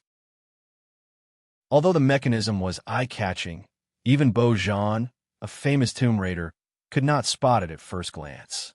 It was obvious that Yun Jian was not an ordinary person. There's someone downstairs, Yun Jian said with her eyes downcast. She then walked past Beaujean and hurried down the stairs. Is he down there? There's someone down there? How come we didn't hear anything? Sun Jinxiong was stunned. That's because your ears aren't working well, the burly man next door replied to Sun Jinxiong with a smile. The group continued to walk down until they reached an open space. Who would have thought that at the bottom of the dry well, after the mechanism was activated, there would be a secret passage leading downwards? After going down the stairs, there was an open space that was as big as a quarter of a basketball court. At this moment, there were two groups of people gathered here. Yun Jian did not find the person she was looking for when she fixed her gaze on them. Chapter 2:13. Yun Jian was visibly disappointed. It was within her expectations to see these people with skull markings on their arms. They were from the Kosha mercenaries, the same group that drove the off-road vehicle last night. Yun Jian glanced at them and did not recognize them. This was normal. Yun Jian was the boss of the Kosha mercenaries.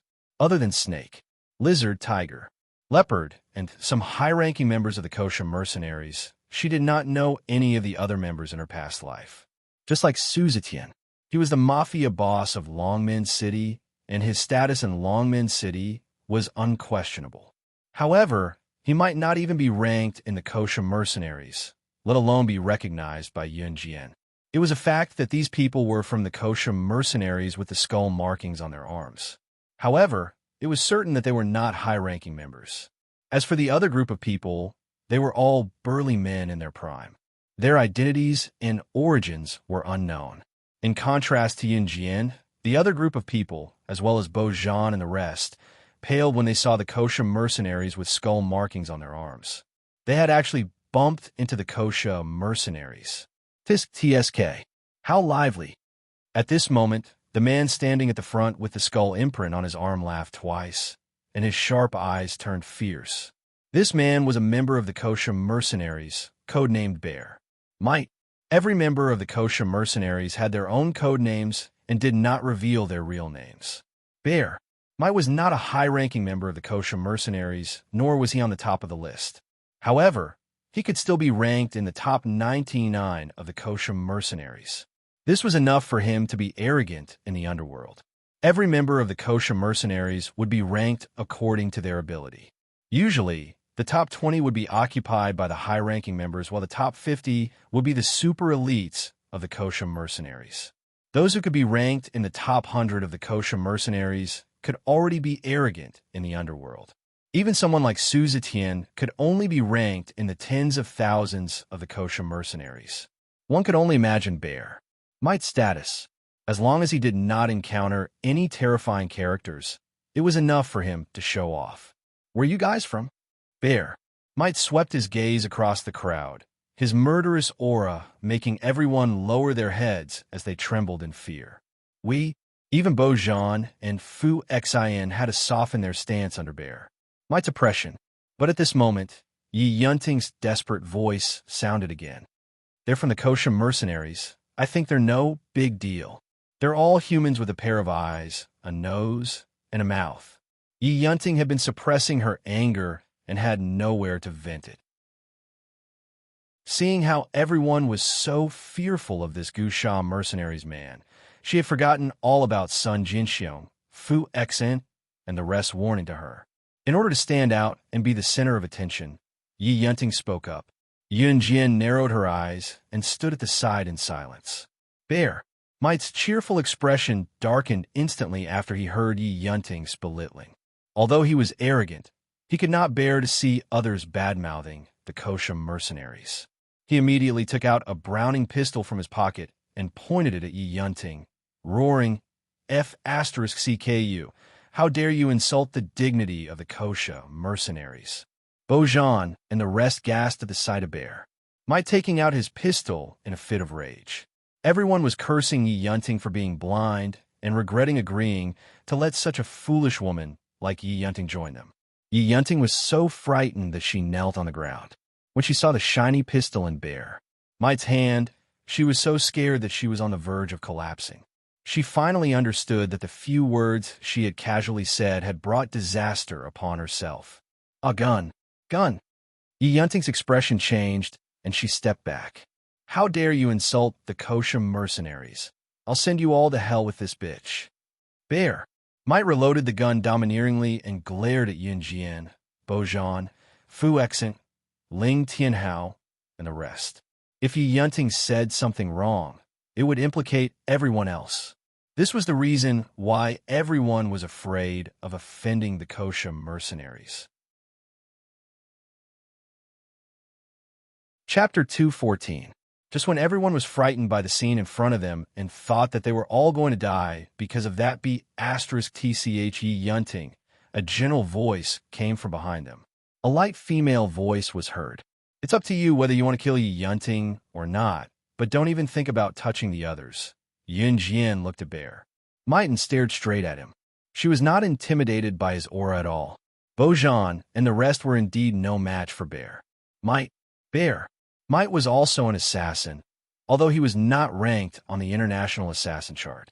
However, in front of Bo Zhan and the rest, to be honest, killing them was like squashing a bunch of ants. This was the strength of the Kosha mercenaries. A member of the Kosha mercenaries could fight against 100 people at once. Yun Jian, how dare you ask him to kill me? How can you be so vicious? Do you have a conscience? If we didn't bring you in, you probably wouldn't even be able to enter this place. And now you're abandoning me. Yi Yunting was really scared when she heard that and started to curse at Yun Jian. She did not even think about how she had failed to bully Yun Jian and forced her to do so. And who are you? Bear. Might ignored Yi Yunting's words and looked straight at Yun Jian. His instincts told him that this girl was not simple. Even Bo Zhan and the rest of the men would sweat and tremble in fear when they saw their guns pointed at them. Yun Jian was not moved at all. On the contrary, she stood out to vouch for the rest. Bear. Might was arrogant, but he always remembered that he was a member of the Kosha mercenaries.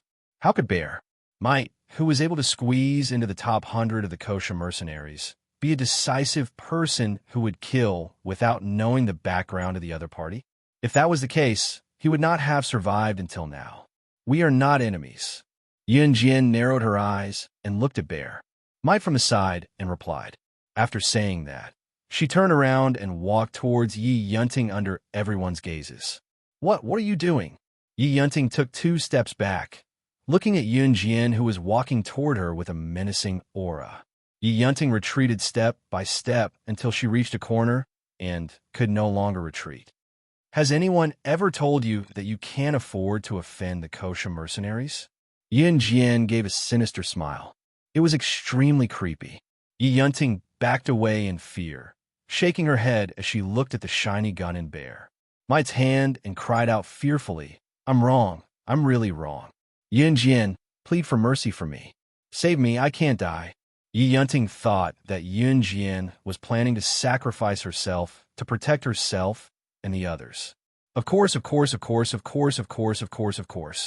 It was only at this moment that Yi Yunting reacted. Any member of Gusha mercenaries could pull out a pistol and kill anyone they wanted. This organization was definitely not the small one she had mentioned earlier. Save you? The dignity of the Kosha mercenaries is not something you can slander. Yun Jian curled her lips. She looked at the frightened Yi Yunting and narrowed her eyes. The Kosha mercenaries? Could it be that Yun Jian was a member of the Kosha mercenaries? After hearing Yun Jian's words, everyone widened their eyes and stared at her in shock. She was actually a member of the Kosha mercenaries. How old was she? Even Bear, Might, and the others were completely dumbfounded. Yun Jian looked at Bear, Might, and said, How do you deal with outsiders slandering the Kosha mercenaries? It was an absolute order. Yun Jian was born with the aura of a king. Even Xiongwei, who was aggressive just now, did not know about Yun Jian's identity and status and was willing to yield. Chapter 215. Anyone who slandered the Kosha mercenaries will be killed without mercy, Yun Jian repeated. She stared at Yi Yunting with a murderous look in her eyes. She was the one who set this rule. So why don't you do it? Yun Jian turned her head and ordered Bear. Bear. Might and his men were completely stunned on the spot. Logically speaking, Yun Jian and Yi Yunting were on the same side. Now that Yi Yunting had slandered the Kosha mercenaries, this little girl not only claimed to be a member of the Kosha mercenaries, but also asked him to kill Yi Yunting, who had entered the tomb with her. Yi Yunting was completely shocked. She did not expect Yun Jian to be a member of the Kosha mercenaries. In spite of it, Yi Yunting did not forget to ask for help. Seeing that Yun Jian's pleas were futile, she scrambled to Ling Tianhao and tugged at his pants, wailing, "Tianhao, save me, save me. They have guns, they're going to kill me. I don't have a brother anymore. You said you would protect me." Yi Yunting's brother had died to save Ling Tianhao. Before he died, he asked Ling Tianhao to take care of his sister. Yi Yunting had been holding Ling Tianhao's weakness against him. At this moment, Ling Tianhao did not even look at her. Of all the people you could have messed with, you had to mess with the Kosha mercenaries. The Kosha mercenaries is the #1 assassin organization in the world. Do you still want to live after provoking it? Sun Jianxiong roared at Yi Yunting in disappointment. He really did not like Yi Yunting. If old Yi, who had sacrificed himself to save Ling Tianhao, was not Yi Yunting's brother, Ling Tianhao and Sun Jianxiong would not even look at Yi Yunting. The #1 assassin organization. The Kosha mercenaries was actually an assassin organization. Hearing the words assassin organization, Yi Yunting's entire body was paralyzed. Who could tell her that these assassins and organizations that she had only seen in movies actually existed? More importantly, she had actually provoked this power. On the other side, Bear might heard Yun Jian's words, but he didn't move. He looked at Yun Jian and no longer looked at her with hostility. Instead, he asked in a probing tone, "May I know your code name in the organization?" In the Kosha mercenaries, there had always been an unwritten rule. A person's code name represented that person. At the same time, the higher the ranking, the higher the position in the Kosha mercenaries. The meaning behind Bear Might's question was obvious. If Yun Jian's status was higher than his, then he would definitely be respectful to Yun Jian. However, if Yun Jian's position in the Kosha mercenaries was lower than his, then Bear Might would not listen to Yun Jian. Just as Bo Zhan and the rest were slowly accepting Yun Jian's identity, the frivolous conversation between Yun Jian and Bear Might was heard again. "You don't deserve to know." Yun Jian looked at Xiong Wei and crossed her arms. Indeed, he didn't deserve to know. Yun Jian was the boss of the Kosha mercenaries. Even the super elites in the top 20 to 50 were not qualified to meet her. Moreover, Bear Might was just a small fry in the top 100. F***CK. This little girl is so arrogant? Bro, you probably weren't even born when we joined the Kosha mercenaries. A man standing beside Bear Might could no longer hold it in and was about to punch Yun Jian. However, he was stopped by Bear Might was quite observant. After all, being in the top 100 was already considered impressive. Yun Jian admired Bear Might's ability to hold it in. She pursed her red lips and smiled at Bear Might and his group. Then, her gaze fell on Bear Might. "You're Lizard's subordinate, right?" Snake. Lizard's position in the Kosha mercenaries was obvious. Yun Jian actually called her Lizard. Could it be that this little girl's status was higher than Snake? Lizard's? Then she was... Chapter 216. Yun Jian saw Xiong Wei's expression change. She stopped smiling and looked at Xiong Wei. "You don't have to guess my identity. You just need to tell me whether you work for Lizard or not." Being exposed, Bear Might stopped hesitating and nodded respectfully. "That's right. I'm Lord Snake, Lizard's subordinate." Although Xiong Wei worked for Snake, Lizard, he was only one of Snake, Lizard's subordinates. He rarely interacted with Snake, Lizard. Naturally, he was not as important as the raccoon who gave Yun Jian a sports car. "Okay." Yun Jian narrowed her eyes and nodded. "I'm done. You can continue what you were doing." Yun Jian told Bear Might as she stepped aside to reveal Yi Yunting, who was trembling in fear in the corner. She was reminding Xiong Wei not to forget to kill Yi Yunting, who dared to slander Kosha mercenaries. Okay. Xiong Wei and the others had already submitted to Yun Jian. Xiong Wei pulled the trigger of the Browning and pointed the gun at Yi Yunting. Yunting covered her eyes and kept saying, "Don't kill me, don't kill me, I'm wrong, no wait." Ling Tianhao could not bear to see the sister of his comrade die in front of him. This was his promise to his comrade. Ling Tianhao was a smart man. After watching what happened, he knew that the decision of whether Yunting could live or not was in the hands of Yun Jian, who they had underestimated from the beginning. Ling Tianhao looked at Yun Jian and begged, "Sister Yun Jian, can you let her go for my sake?" Ling Tianhao was told by Yi Yunting's brother to take care of her. He did not want to break his promise. Otherwise, even if Yi Yunting died in front of him 1,000 times, he would not even blink. "Oh!" Yun Jian narrowed her eyes and raised her eyebrows at Ling Tianhao. After knowing the relationship between Ling Tianhao and Yi Yunting, it was not surprising that Ling Tianhao would beg him to spare Yi Yunting. Xiong Wei's hand that was about to pull the trigger paused when Yun Jian responded to Ling Tianhao. "Why should I let her go for your sake? Who are you to me?" Yun Jian's next words made Ling Tianhao and the other's eyelids twitch. The Kosha mercenaries had never let anyone go for the sake of a certain someone. But that's fine. It's troublesome to dispose of the corpse after killing someone here, Yun Jian muttered to herself. Then she looked at Bear Might and said to him, "Do as you see fit. Let her live." However, for someone who slandered the Kosha mercenaries, she can be spared from death, but she must be punished. Yun Jian's command actually made Xiong Wei want to obey absolutely. He nodded and answered, "Yes. Let's continue." Yun Jian narrowed her eyes again and smiled like an ordinary girl, bright and youthful. However, when the others thought of how she did not care about Yi Yunting's life, they felt their hair stand on end. How did Bear Might deal with Yi Yunting? He dislocated Yi Yunting's arms and legs on the spot. Yi Yunting cried out in pain and then fainted, but no one cared about her. At least she kept her life. That was already very lucky. There's no road ahead. We've been searching here for a long time. After Bear Might finished dealing with Yi Yunting, he walked over to Yun Jian and said respectfully. He thought he could guess Yun Jian's identity. Apart from that person, who else could have such a kingly aura? Chapter 217. There's no road ahead? Yun Jian pursed her lips. She looked around and smirked. She had already realized that they were surrounded by mud walls and there was no way out. It was a dead end. Even the exit above has been sealed. Bear Might explained once again. As he spoke, Bear Might explained in more detail. Only when someone from the outside comes in will the exit be opened. However, it will quickly merge back together. Otherwise, we will be trapped here until we die. If Yi Yunting had not fainted at this time, she would have been scared to the point of screaming after hearing this.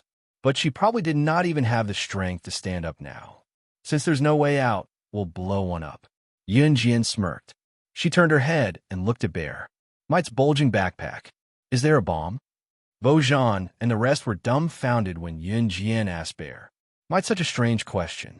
They were here to rob a tomb. Who would bring a bomb to rob a tomb? But they did not know the members of the Kosha mercenaries. Any member of the Kosha mercenaries would carry a huge backpack when they were out on a mission or venturing into a dangerous place. There must be a bomb in the backpack. But the bomb's power was moderate. It wasn't the kind of dangerous bomb that would kill everyone around it if it was thrown. Under everyone's watchful eyes, Bear Might took out a mini bomb from his backpack and handed it to Yun Jian. "There is." Everyone was stunned. The Kosha mercenaries carried bombs with them at all times. "What are you going to do with the bomb?" Bo Zhan stood beside Yun Jian and asked her. Bo Zhan's question was on point. They were looking for a trap in the tomb. Why would they take out a bomb for no reason? Did they want to blow this place up so that no one would be able to leave alive? There's wind on the other side. That means there's a passage behind this mud wall. But this mud wall is blocking our way.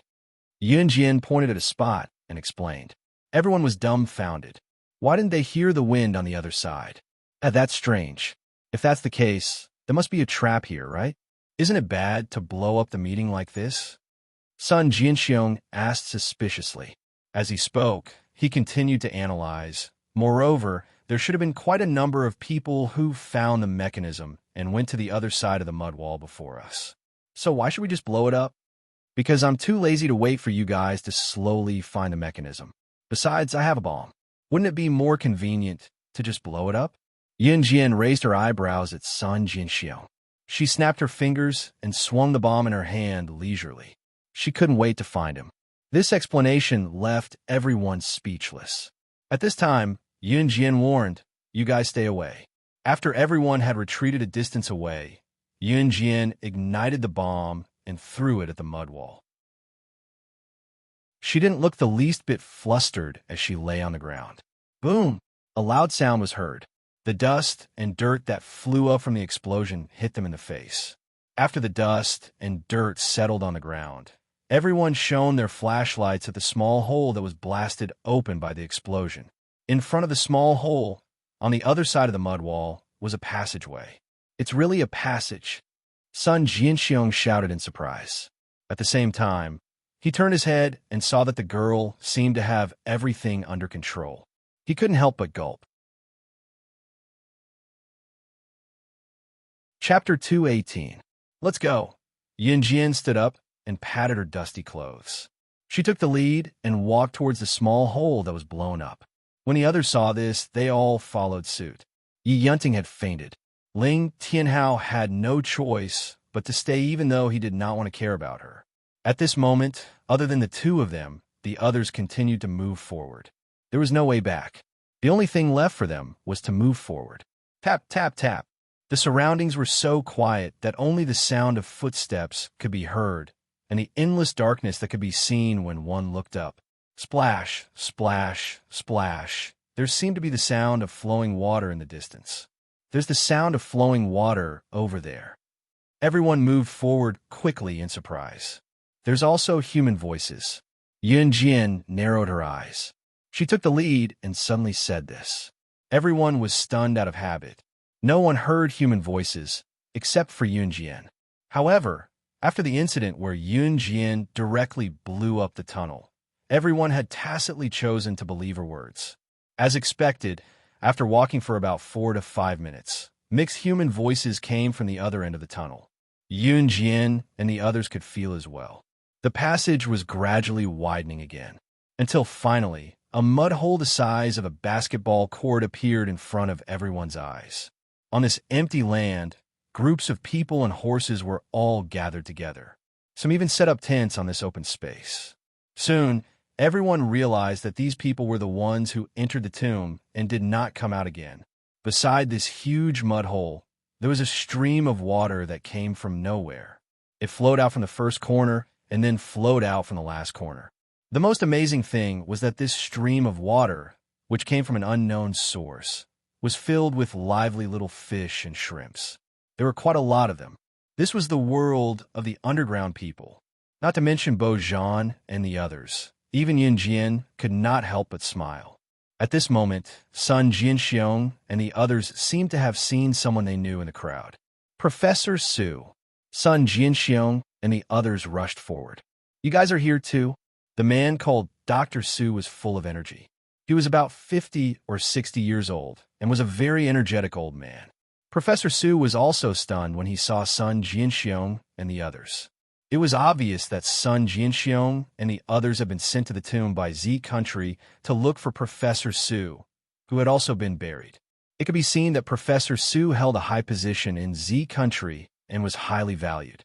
"Professor Su, what's going on here? Why didn't anyone come out of the tomb?" Sun Jinxiang asked. Yin Jian and the others stood in the distance and listened. Professor Su pointed at a stone door carved with dragons and phoenixes. He sighed and said, "It's not that we can't go back, it's that no one wants to." When everyone heard this, they were instantly stunned. Professor Su explained the whole story in detail. After the first person to enter the tomb discovered this place, he refused to leave. There was one reason. There were a few ancient characters engraved on the stone door with the dragon and phoenix carvings. The experts and scholars studied it for several days and finally deciphered the translation of the ancient characters.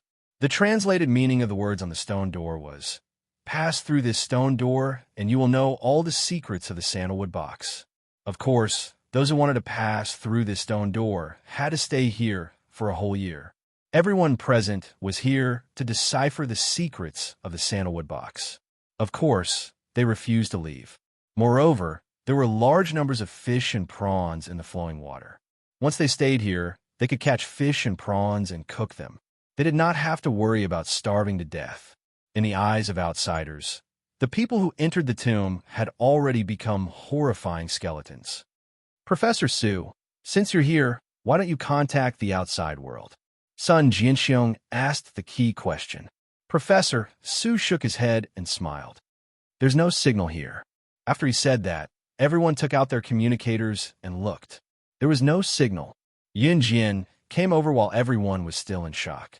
She looked at Professor Su and asked, May I ask if you've seen a handsome man who's about 19 years old and is 185 meters tall?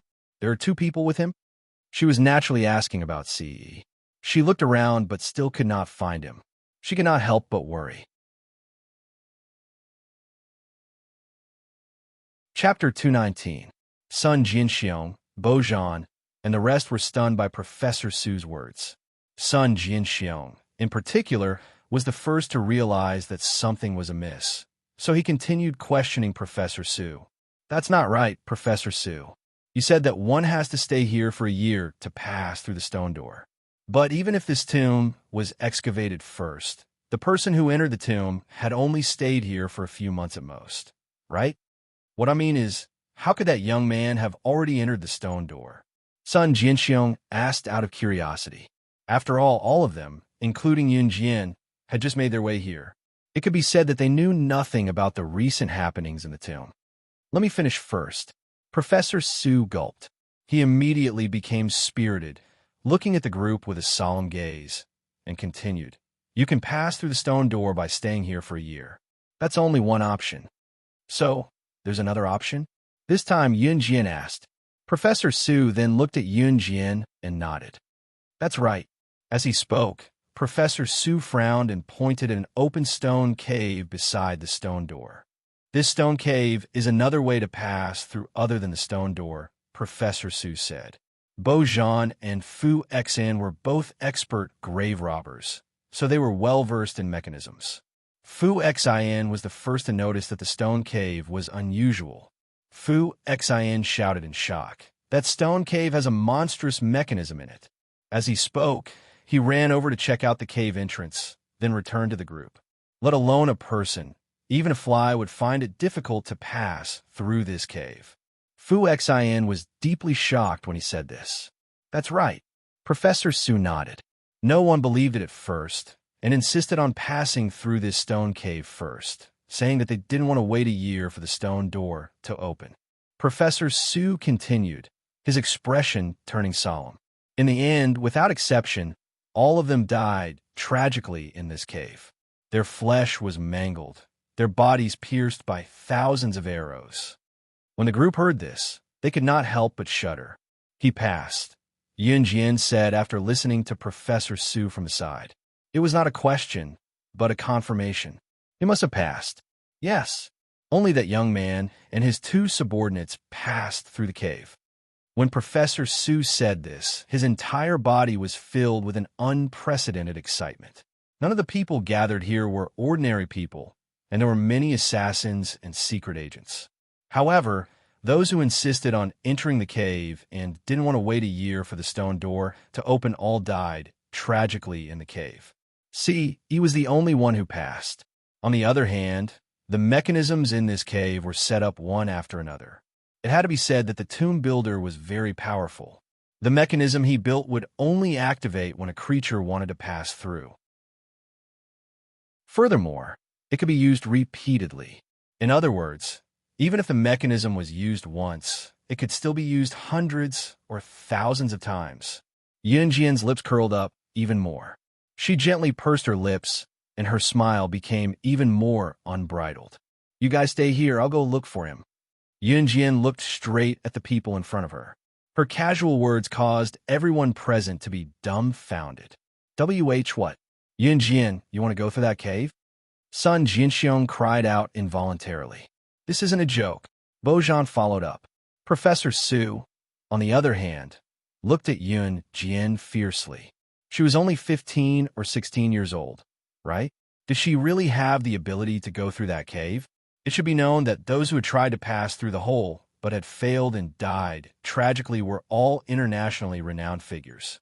There was even one person who was ranked 6th on the international secret agent list. Even that person did not pass through that cave.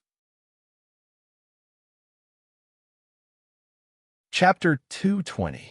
Little girl, you want to go through that cave too? Don't you know how many people have died in that cave? Only the last batch of people who didn't want to take the risk stayed behind and stayed here, waiting for the stone door to open. Professor Sue took a deep breath. Then, Professor Sue used the tone of an elder reprimanding a junior and continued to lecture Yun Jian. This is not a child's play. Only that young man and his 2 subordinates have succeeded in breaking through this cave. Life is precious. How can you waste your hard-earned life like this? Professor Sue was sure that Yun Jian would not be able to pass through the mechanism in this cave. If she forced her way through, she would end up with 1,000 arrows piercing through her heart. After all, Yun Jian was so young that he could not convince himself even if he wanted to. What's more, he was a scientific researcher. To believe that a little girl like Yun Jian, who had not even reached puberty, would be able to break through that cave. That was a fool's dream. Although Professor Sue was doing this for Yun Jian's sake, he did not want to see anyone make unnecessary sacrifices. But when the words came out of his mouth, his tone became not so pleasing. That's right, Yun Jian. Don't do something so risky. Professor Sue must have his reasons. Sun Jinxiong helped Professor Sue to persuade Yun Jian. Bo Zhan and Fu Xian did not believe that Yun Jian could pass through this cave. But the 2 of them did not say anything. As for Bear Might and the others, they simply remained silent. Bear Might was silent because he had already guessed Yun Jian's shocking identity. If Yun Jian was really one of the Kosha mercenaries, how could a mere cave trap her? If she wanted to pass through that cave, it would be as easy as lifting a finger. Do you think I would joke around with my life? Yun Jian sneered. She continued, I'm just letting you know, I'm not asking for your permission.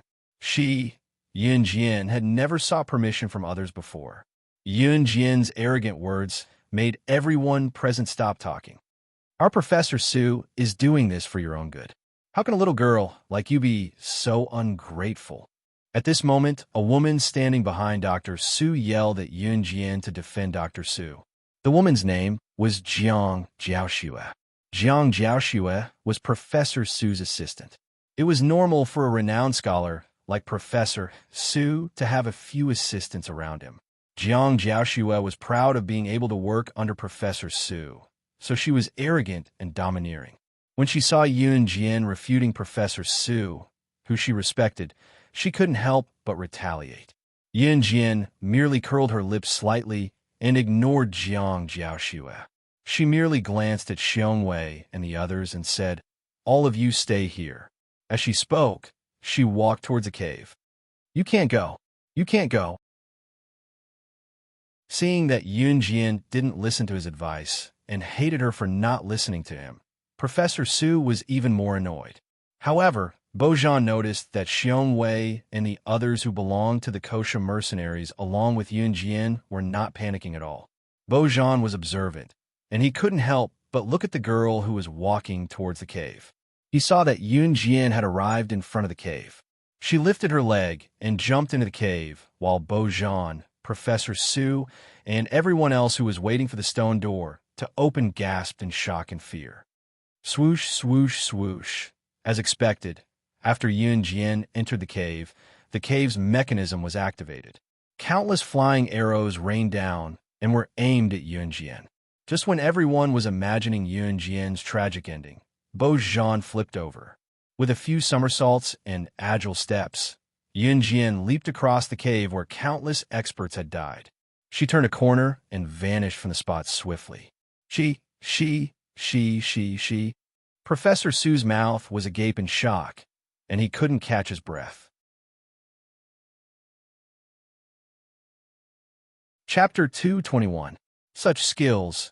No wonder she's the #1 in the Kosha mercenaries. Even Bear Might could not help but praise Yun Jian's agility. As he spoke, Bear, Mike could not help but admire and respect Yunjian. What did you say? She's from the Kosha mercenaries? Professor Su, who was standing aside, heard Bear Mike's exclamation and could not help but shout. Bojan, on the other hand, heard another word in Bear Mike's words. Number one, Yunjian is the number one in the Kosha mercenaries. Bojan asked Bear Mike, dumbfounded. Huh? Who would have thought that Xiong Wei would just snort at these people who had turned pale with fright, ignoring them? Bear Mike thought to himself that if these people knew Yunjian's true identity, they would faint from fright. Even so, it was enough to shock Bojan, Professor Su, and the rest. Even if Professor Su was not involved in these matters, he had heard of the prestige of the Kosha mercenaries. There were only a few people who could be called the number one in the Kosha mercenaries, and each of them definitely had a place in the international rankings. It was no wonder that Yunjian would act the way she did earlier.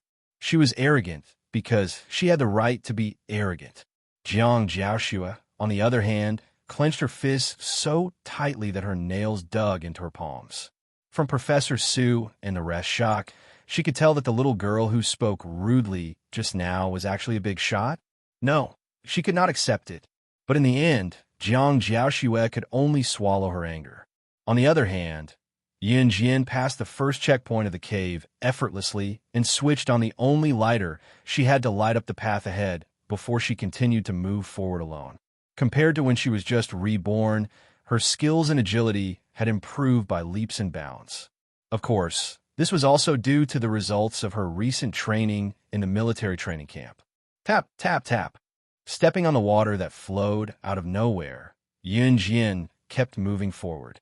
But the strange thing was that after she passed through the small mechanism at the entrance of the cave, nothing dangerous happened. Even so, Yunjian did not forget to maintain her initial vigilance. No one could predict what would appear in the next second or what they would encounter in this pitch-black tunnel. Yunjian walked for about 15 minutes when she heard the sound of rushing water. She quickened her pace. After turning a corner, a bright light flashed in front of her eyes. Bright light? Yunjian frowned suspiciously. When she saw the scenery in front of her again, she had reached the end of the cave tunnel. The end of the cave was actually a world of its own. And if she guessed correctly, she had already left the tomb. Because when they walked out from the end of the tunnel, the scorching sun was right above their heads. The exit? Out? Could it be that the so-called secret of the sandalwood?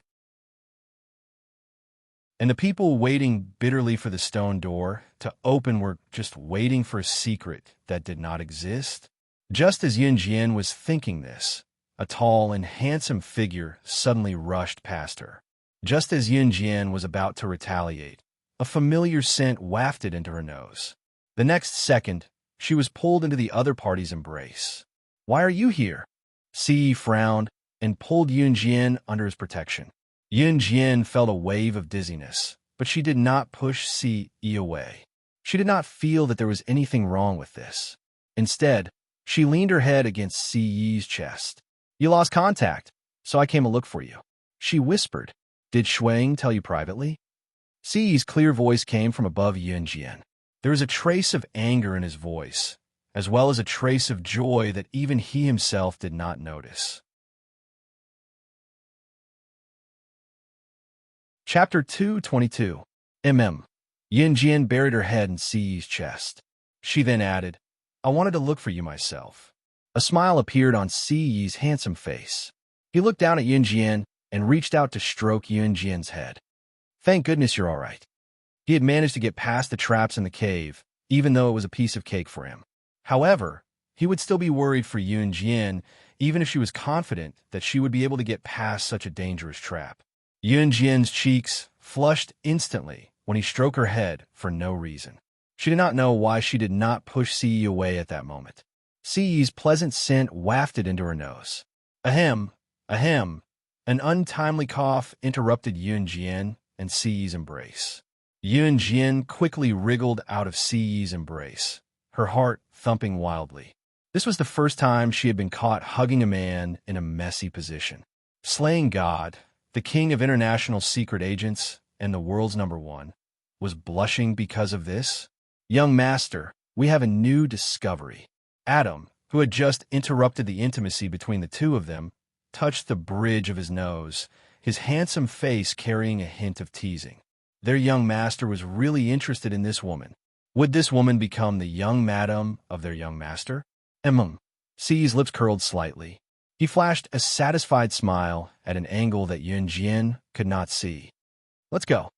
C held Yunjian's hand, feeling the warmth of his large palm. Yunjian did not reject him, nor was she shy. She regained her senses and asked him seriously, "Where are we? How we get out of the cave? Could it be that the secret of the sandalwood box is not in this ancient tomb? Could it be that the people below had been waiting and anticipating for nothing?" Ce frowned. He looked down at Yunjian and said without holding back, "I suspect that we've entered another world." Another world? Yunjian asked in surprise. "That's why I got Adam and Immo's son to investigate just now," Ce said with a mesmerizing smile on his face. His handsome face twitched slightly, and he continued, "Now, we have a new discovery." His patient explanation made Adam, who was leading the team, pause. Since when did young master have such a gentle and patient side? Adam was stunned. He led Yunjian and Ce through the forest and finally arrived in front of a huge rock. There were a few lines of ancient words carved on the rock. Immo-san was standing next to the rock. Immo-san was looking at the words on the rock. Seeing Adam leading Ce and Yunjian over, Immo-san called out to Ce, "Young master." Ce nodded and looked at Immo-san, pointing to the rock in front of them. He said to him and Yunjian, "The words on this rock do not belong to any country or dynasty. I can't translate its meaning." Immo-san frowned bitterly as he spoke. Ce couldn't help but take a second look at the words that even Immo-san couldn't translate. "This is..." Yunjian suddenly stretched out her hand. She took 2 steps forward and placed her hand in the middle of the words on the rock under Ce's suspicious and Adam and Immo-san's surprised gazes. "The sandalwood box is an ancient divine artifact of the Yulon continent. The person who owns it must have supreme divine power and the ability to bring the dead back to life." Yunjian looked at the words on the rock and read them out loud. After she finished speaking, even she was stunned. Ce, Adam, and Immo-san were even more surprised. Chapter 223. Yunjian didn't know how she could understand the words engraved on the rock. It was just that when she first saw them, she suddenly felt a sense of déjà vu. Then, she read them out based on her feelings. Ce turned to look at Yunjian. Seeing that her eyebrows were tightly knitted together, he reached out his slender fingers and smoothed them out for her. There was a gentle light in his eyes. Beside him, Immo-san looked at Yunjian solemnly and asked, "You can understand these words?" Yunjian shifted her gaze away from Ce. She shook her head and nodded at Immo-san. "It feels like déjà vu. When I saw these words, I translated them out of habit." "Yulon mainland," Ce murmured softly with a raised brow looking at the bold words on the rock. "Then this world is the Yulon continent you mentioned," Ce said in a firm tone. The reason why Ce was so sure that this place wasn't the world they originally lived in was because the flowers, grass, water, and wood of this world were different from the original world. This was Ce's feeling as well, so he told him directly. This was definitely not the place they originally lived in. It was the same as Yunjian's intuition that the words on the rock were translated. Ce even felt that this world made him feel as if he originally belonged here. "Young master, the sandalwood box has been set up. We can go now." Adam, who had been sent out to set up the sandalwood box, came back and said to Ce, Ce nodded slightly. "Let's go." Ce held Yunjian's small hand and walked back the way they came. The sandalwood box originally belonged here. He was just returning it to its rightful owner. As for where this place was, it was no longer within their scope of consideration. Yunjian followed Ce's tall figure as they walked back step by step. She glanced at him from time to time, feeling warm in her heart. However, no one knew that their conflict with the Yulon continent was far from over. Of course, this was a story for later. somewhere in the Yulong mainland. A 10-meter-tall crystal ball stood in the middle of a large hall. Crack! Suddenly, there was a loud noise, and a huge crack appeared on the tall crystal ball. In the next second, the entire crystal ball miraculously collapsed. I'm back. The sorcerer god had reappeared. The sorcerer tribe has been waiting for thousands of years. Sorcerer god, you're finally back. In the center of the hall, a young girl around 16 or 17 years old shouted excitedly. She was dressed in black clothes. She had waited for thousands of years in the sorcerer tribe. It had been thousands of years since the sorcerer god had fallen. When the sorcerer god had fallen, she had promised that she would return in 1,000 years. The breaking of the crystal ball signified the return of the sorcerer god. Yunjian and Si had easily exited the cave's mechanism and returned to where Professor Su, Bo Zhan, and the rest were. As soon as they saw Yunjian and the other three coming out of the cave, everyone crowded around them. Everyone wanted to know what secrets were hidden behind the stone door. Miss Yun, did you find anything inside? Professor Su was the first to rush up and ask. Even the way he addressed her had changed from a little girl to Miss Yun. You guys can go take a look for yourselves. Yunjian's lips curved into a half smile. Her answer elicited more dissatisfaction from the group. Everyone knew that they did not have the ability to break through the cave, so they came to ask her. Jiang Jiaoxue had been tolerating Yunjian for a long time. Seeing this, she could not help but be the first to shout. It's because we can't pass through the cave that we're asking you. How can you be like this? So what if you tell us what you saw inside? It won't hurt you at all, right? Little girl, you're quite capable, but it's not right to be so arrogant. Jiang Jiaoxue dared to speak to Yunjian this way because she had caught a glimpse of Si not far away. Yunjian was not the only one who had entered the cave. Why was she so arrogant? Therefore, Jiang Jiaoxue was certain that a handsome person like Si would definitely tell her what happened inside. She turned around and asked, Hey, handsome, I saw that you've been in the cave too. Can you tell us what happened inside? Chapter 224. Jiang Jiaoxue was very pretty. Although she wasn't as pretty as Yunjian, she had a pair of long, fair legs that men loved. She was almost 7 meters tall and stood out from the crowd. Coupled with her good looks, she was the campus belle of the school, even when she was still in school.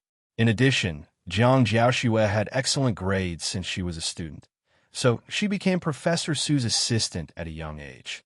This was something that Jiang Jiaoxue was proud of. One had to admit that Jiang Jiaoxue was a woman that men would fall in love with. Not only did she have a good figure and good looks, but she also had excellent grades. Jiang Jiaoxue also admitted that there weren't many men who could be seduced by her. She saw that Si was so handsome and had shown good skills, so she took the opportunity to seduce him. At the same time, she wanted to ask about everything that Si, Yunjian, and the others had seen after entering the cave. That was why Jiang Jiaoxue threw Si a seductive glance. She even felt that it was advisable to sacrifice her beauty when necessary. After all, no ordinary man could resist her charm. Unfortunately, Si wasn't an ordinary man. Get lost. Jiang Jiaoxue was feeling smug and thought that Si would answer her. Then, she would sneer at Yunjian and provoke Si. Suddenly, Si spat out a word, instantly shattering all of Jiang Jiaoxue's fantasies. This one word was shouted in front of everyone. It was obvious that Si didn't take Jiang Jiaoxue seriously at all. Yunjian crossed her arms and watched. She already knew that this would be the result. Jiang Jiaoxue was stunned by Si's shout. She didn't react for a long time. Unfortunately, Jiang Jiaoxue wasn't an ordinary woman. Her skin was so thick that even bullets couldn't pierce it. When she came back to her senses, she moved closer to Si again.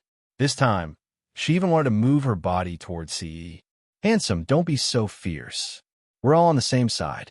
If you're so fierce, I'll be scared. As she spoke, Jiang Jiaoxue wanted to take a big step forward and press her whole body against Si. She felt that Si had just shouted at her in front of so many people, making her lose face. She didn't believe that there was a man who couldn't be subdued by a woman. Despite Jiang Jiaoshua's appearance, she was a famous social butterfly in the upper class. What kind of man would not be obedient in her hands? In spite of it, before Jiang Jiaoshua could take 2 steps closer to see Yi, she was shocked by Adam, who stood beside him. Jiang Jiaoshua wasn't the only one who was shocked.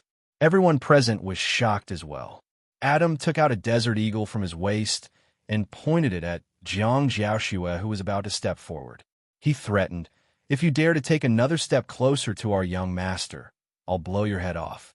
Then, Adam fired a shot at Jiang Jiaoshua's position. The gun whizzed towards Jiang Jiaoshua. Amidst Jiang Jiaoshua's threatening screams, the gun flew past her side and finally hit the mud wall. He really did shoot. Jiang Jiaoshua was so scared that her face turned pale. If even CE's subordinates dared to do this, she was sure that if she were to do something again in the next second, the bullet would go through her head instead. Thinking of this, she couldn't help but tremble. CE held Yunjian's hand again under everyone's gaze. He didn't say a word and walked out without looking back. Chapter 225. Seeing that Yunjian, CE, and the rest had left the stone door, some of the people who had been waiting for a long time felt that it was impossible. There might really be no treasure behind the stone door. If there was really a treasure or the secret of the sandalwood box, then how could Yunjian and CE come out of the stone cave so quickly? Hence, a portion of the people left with Yunjian and CE. As the saying goes, 1 spreads to 10, and 10 spreads to 100. In the end, there were only a few people left waiting for the stone door to open. In fact, they could be counted with one hand. If they knew that there was another world behind the stone door and that the sandalwood box was there, they would have raced their brains to get in. It was a pity that they did not know about these things. Moreover, when Yunjian and the rest walked out, it was as if there was really nothing behind the stone door. Hence, the group felt that it was futile to wait any longer, so they left one by one. When they reached the stairs, it was the first trap they encountered when they went down the dry well. Since the mechanical puppet would automatically shut down once it walked in, and the activation mechanism was outside, the group of people were at a loss as to what to do. "How are we going to get out?" A young man who had lived here for a long time asked. "Yunjian, did you see any traps?" Bojan saw the situation and moved to stand beside Yunjian. "No," Yunjian replied faintly. Then she added, "But I have a way to get out." Once they heard that Yunjian had a way out, the group gathered around her.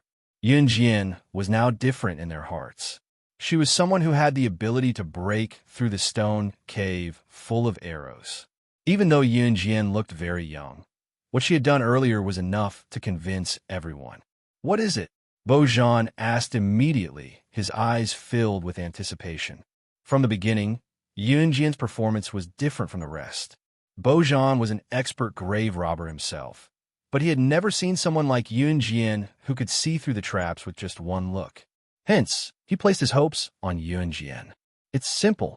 Yunjian's lips curled slightly, and she said in the next second, "If we can't get out, then we'll blow it up." Yunjian's words caused an uproar among the crowd. Bojan, on the other hand, twitched the corner of his mouth. He recalled the scene of Yunjian blowing up the mud wall, and his heart twitched uncontrollably. Wasn't it too casual for the Kosha mercenaries to carry bombs around and set them off at any time? When Yunjian took out the last bullet she had looted from Bear. However, those who had never seen a bomb before were stunned. F***CK. He even brought a bomb into the tomb. "That's amazing," someone said with deep emotion. "Boom." Just as that person exclaimed, Yunjian had already blown open the door of the confinement mechanism and walked out with CE. Although the dry well was very high, it was a piece of cake for Yunjian, CE, Adam, and Immerse son who had been training all year round. Hence, they quickly climbed out. Outside the dry well, Yu Bufan had been hesitating outside the dry well ever since his 2 good friends, Bojan and Fu Exant, brought Yunjian and the rest into the tomb. He was very worried that his 2 friends would never return after entering the tomb. Even the communicator in his hand showed that there was no signal on their side. He paced back and forth anxiously and helplessly. Buffon, don't you know the truth of that rumor? These people are going into the tomb one by one. Aren't they just sending themselves to their deaths? How long has it been? Look at the people who went into the tomb. Are there still people coming out? Even if there are still people alive, they must have starved to the point that only a pile of bones is left. Someone stood in front of you, Buffon, and advised him. This person suddenly saw you, Buffon, looking at the dry well in shock. He followed you, Buffon's gaze, suspiciously, and saw Yun Jian and Si jumping out of the dry well one after another. Chapter 2:26. Yu Buffon's eyes almost popped out of their sockets when he saw Yun Jian jumping out of the dry well so easily. You actually, how did you? The person who had been persuading you, Buffon, earlier was so shocked that his jaw almost dropped to the ground. How could someone who had entered this tomb come back alive? This was different from what the rumors said. Just as this person finished speaking, Adam and Mawson jumped out of the dry well one after another with a plop sound. Both of them were skilled as they stood behind CE without making a sound after exiting the well. You guys actually came out alive? This is a tomb. The person who had been persuading you, Buffon, earlier pointed at Yun Jian and the rest with a trembling finger. One had to know that the first person to excavate this tomb had already been down for half a year, and there were many people who had continued to enter the tomb. But this tomb was like a black hole that no one could return from. No one who had gone down had ever come back up. In the end, all the rumors that this tomb was haunted or evil had spread.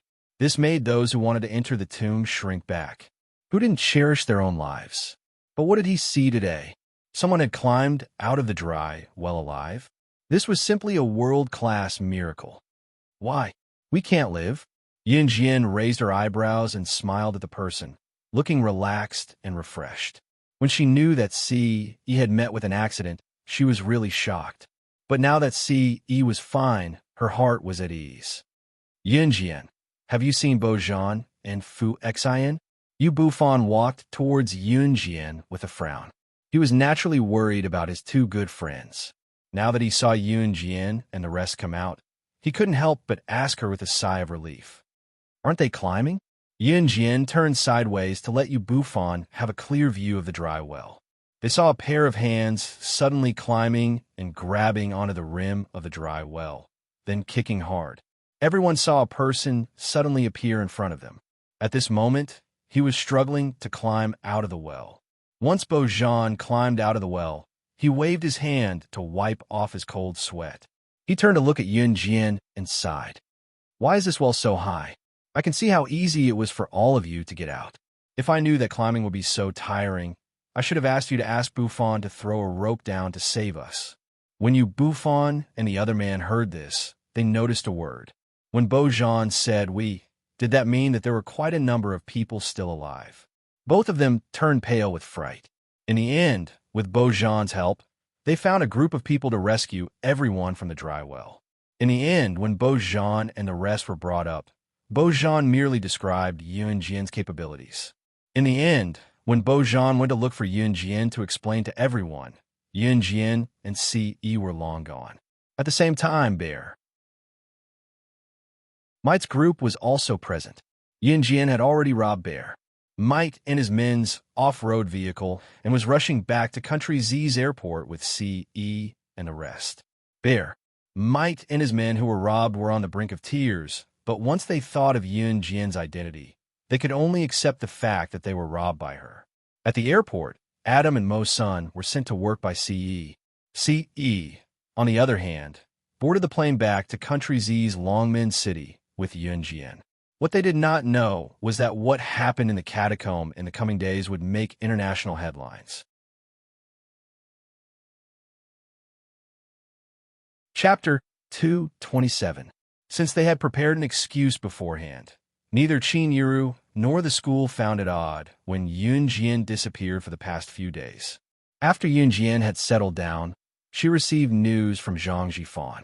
The renovation of the shop was done. What was lacking now was a channel to import cars. Yun Jian had already contacted the channel to import cars. Once the shop was done, she sent a luring which to contact the relevant personnel. Furthermore, Zhang Jifan was the one who contacted all the relevant personnel. Since it was a car dealership, the sales volume of cars was not high in 1998. By the standards of some families in this era, cars were considered a high consumable. Not only did the purchase of a car require a constant supply of fuel, the car itself was not cheap. In addition, there was the need to pay taxes and a series of related matters. Buying a car like this was not an easy task.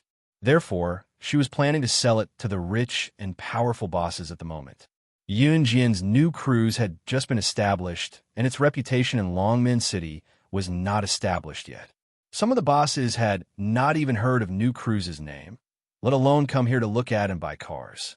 Under such circumstances, Yunjian planned to hold a large-scale auto show in Longmen City. As the name suggested, an auto show was to showcase cars to the public while inviting reputable figures to watch the show to increase the company's reputation. Of course, there were monetary conditions to hold an auto show. Yunjian did not have to worry about that. As for inviting reputable figures to watch the show, Yunjian already had plans for that. As for the auto show, Yunjian had moved it to a month later. Within this month, she had asked Zhang Jifan to arrange the car and get them to stay in it. At the same time, she had him prepare everything related to the auto show. As for other matters, such as inviting reputable figures to the auto show, she would take care of them. Zhang Jifan was now obedient to Yunjian in every way, so he nodded in agreement to Yunjian's arrangements. When Yunjian came home today, she realized that Qin Yiru was home early. Qin Yiru was smiling as she made dinner for Yunjian and sat down with her. "Mom, what's wrong?" Yunjian asked, curious.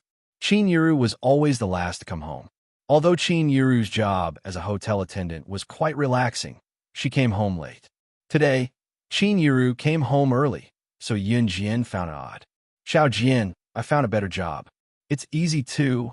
There's less work, but the pay is high. It's 1,500 yuan a month."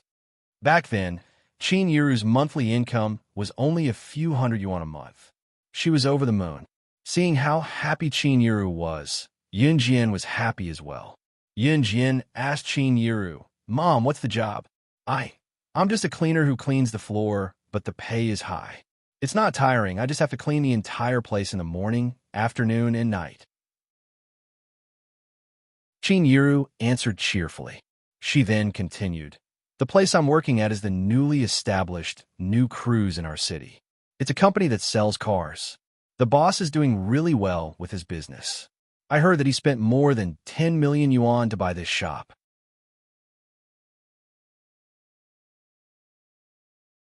Chapter 228. When she heard from Qin Yiru that her mother was working at New Cruise, Yunjian's eyelids twitched. Her mother's workplace had become her own company? Yunjian was taken aback by this as well. It was a good thing, though. At least Qin Yiru was working at her company. It would be convenient for her to give Qin Yiru subsidies in the future. It was legitimate. At the same time, Yunjian was thinking if she should tell Zhang Jifan the next time she saw him to give the cleaning lady a raise. "Xiao Jian, are you listening to me?" Qin Yiru waved her hand a few times in front of Yunjian when she saw that Yunjian was distracted. "I'm listening, Mom." Yunjian answered with a smile at Qin Yiru with squinted eyes. Qin Yiru nodded and continued with her thoughts. "Xiao Jian, I just think that we've been bothering your Annie Dong for too long. I feel bad about it. I've saved some money these days and want to rent a place. Let's move out here first. When I've saved enough money in the future, I'll come back and visit your Annie Dong properly," Qin Yiru said. Yunjian understood Qin Yiru right away. Qin Yiru thought that they had been bothering her for too long. It was someone else's house after all, so it was not appropriate. "Mom, I'm fine with it. I'll listen to you," Yunjian said. She really was fine with it. To her, moving to another place was just a change of sleeping place. "Xiao Jian, you're not against it?" Qin Yiru was surprised. After all, moving out of the villa meant that their living environment would be much worse than it was now. Qin Yiru was thinking that if Yunjian did not want to move to a worse environment, she would not move out first. After some time, when he had enough money on hand, he would rent a decent place to rent before moving out. I'll leave it to you," Yunjian said with a nod.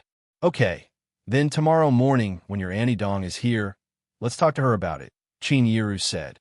Qin Yiru was really grateful to Dong Ruan. When she was at her lowest, it was her old friend who took her family in. However, now that she had money on hand, she felt that she had disturbed him for too long and should move out. That was all. After all, everyone had a family. Although they were childhood best friends, they were now married. Although Dong Ruan's husband had passed away, she felt that it was inappropriate for her to disturb them for too long. The next day, Dong Ruan rested at home. When Qin Yiru mentioned this to Dong Ruan refused at first. But later, for some reason, he was convinced. At the same time, Dong Ruan also took a few days off to find the most comfortable rental apartment for Qin Yiru. Qin Yiru wanted to look for it herself, but she could not resist her best friend's enthusiasm in the end. Soon, a rental apartment was found. Early in the morning, Qin Yiru brought Yun Jian to move out with bags of various sizes. Yun Jian did not have a lot of things. She only had a backpack, and there were not many things in it. Xiao Jian, is everything ready? Qin Yiru asked Yun Jian with bags of various sizes.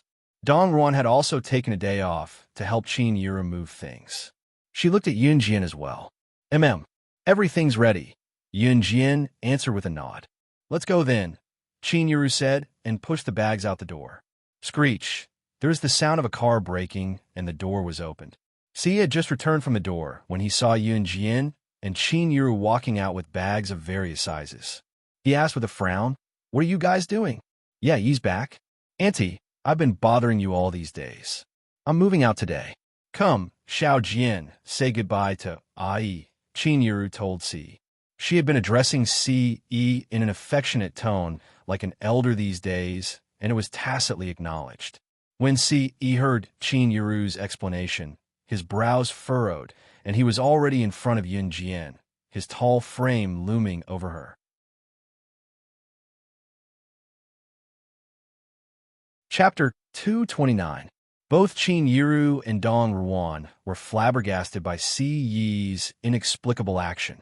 Yun Jian, who stood in front of Si, felt her eyelids twitch. Her heart was beating uncontrollably with a thump-thump-thump sound. "Ah, yeah. Auntie and Xiao Jian have already found a place outside. We're planning to move in today." Qin Yiru's voice softened as she faced the fuming Si. Even Qin Yiru herself did not realize it. Why did she not think that Si's action was odd? To Qin Yiru, she was also someone who had never been involved in love. Qin Yiru had never liked Yun Jian's biological father, Yun Gang. Back then, her family was not doing well and wanted her to marry Yun Gang, so she did. Qin Yiru had never experienced the joy of love, so she found Si Yi's inexplicable action strange as well. Dong Ruan, on the other hand, was different. She was stunned for a moment before she realized what was going on. Could her nephew have feelings for Yun Jian? Interested? Dong Ruan knew that Si was 19 years old and no woman had ever been able to get close to him. No woman dared to even take a few steps closer to him, let alone get close to him. Ever since Si's mother, who was also her biological sister, passed away, Dong Ruan had been protective of Si like a mother. It was because Si was a child without a mother since he was young, so Dong Ruan had to take care of him. What Dong Ruan was most worried about was Si's marriage in the future. Her nephew was proficient in everything, and his appearance was so handsome that it was indescribable. It was just that he had never been enlightened when it came to relationships. Therefore, Dong Ruan's heart skipped a beat when she saw the scene. Dong Ruan had her own selfish motives, but it was undeniable that she liked Yun Jian quite a bit. Now that she saw Si's action, Dong Ruan helped Si persuade Qin Yiru. "Yiru, why are you insisting on moving out with your two children? Stay. Look, even my nephew can't bear for you guys to leave." As she spoke, Dong Ruan held Qin Yiru's hand and patted it. Her voice was soft and weary as she said, "Yiru, stay here. Look at me. I'm living alone in this empty villa. It's so lonely. My lover left early, and I'm glad that you guys are here these few days. My son goes to school too. I used to face this lonely house after work, and it was so disappointing. So Yiru, stay here." Dong Ruan said it sincerely. After Dong Ruan's husband passed away in a car accident, She had been living alone with her son. Although they were well off, her son studied in a closed-off aristocratic school and rarely returned home. Now that she saw Qin Yiru's family moving in, she was genuinely happy. As for Ce, he did not stay for long at Dong Ruan's house. When Dong Ruan persuaded Qin Yiru to stay, Ce's grip on Yun Jian's hand tightened. She wanted to leave, but he would not let go. Yun Jian pursed her lips. She wanted to say something, but when the words reached her mouth, she could not say anything. Qin Yiru did not seem to notice Ce's grip on Yun Jian's hand. She was slow when it came to emotions. However, under Dong Ruan's repeated persuasion, Qin Yiru finally nodded with tears in her eyes. "All right, we'll stay." Yun Jian's cheeks were already rosy. She struggled, but could not break free. In the end, she could only give up, and Dong Ruan saw all of this.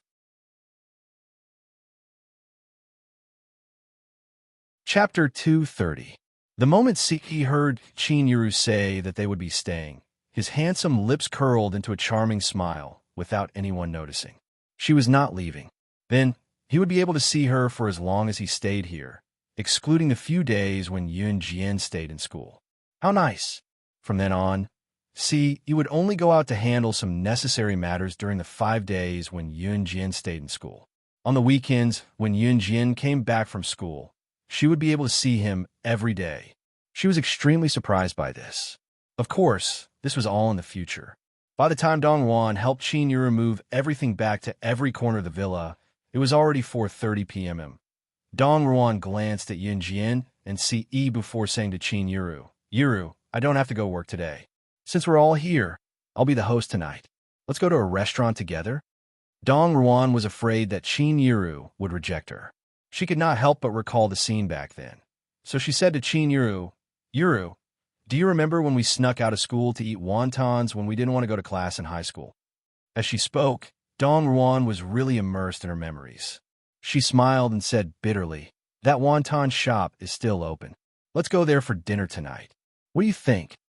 Dong Ruan suggested going to a restaurant because she wanted to buy more time for her nephew to spend with Yun Jian. However, as she spoke, Dong Ruan could not help but reminisce about the stupid things she and Qin Yiru did back then. The two of them even learned to play truant from school just to eat a bowl of wontons. Qin Yiru had never approved of going to a restaurant. Perhaps it was because she had been through too much hardship that she could not change her habit.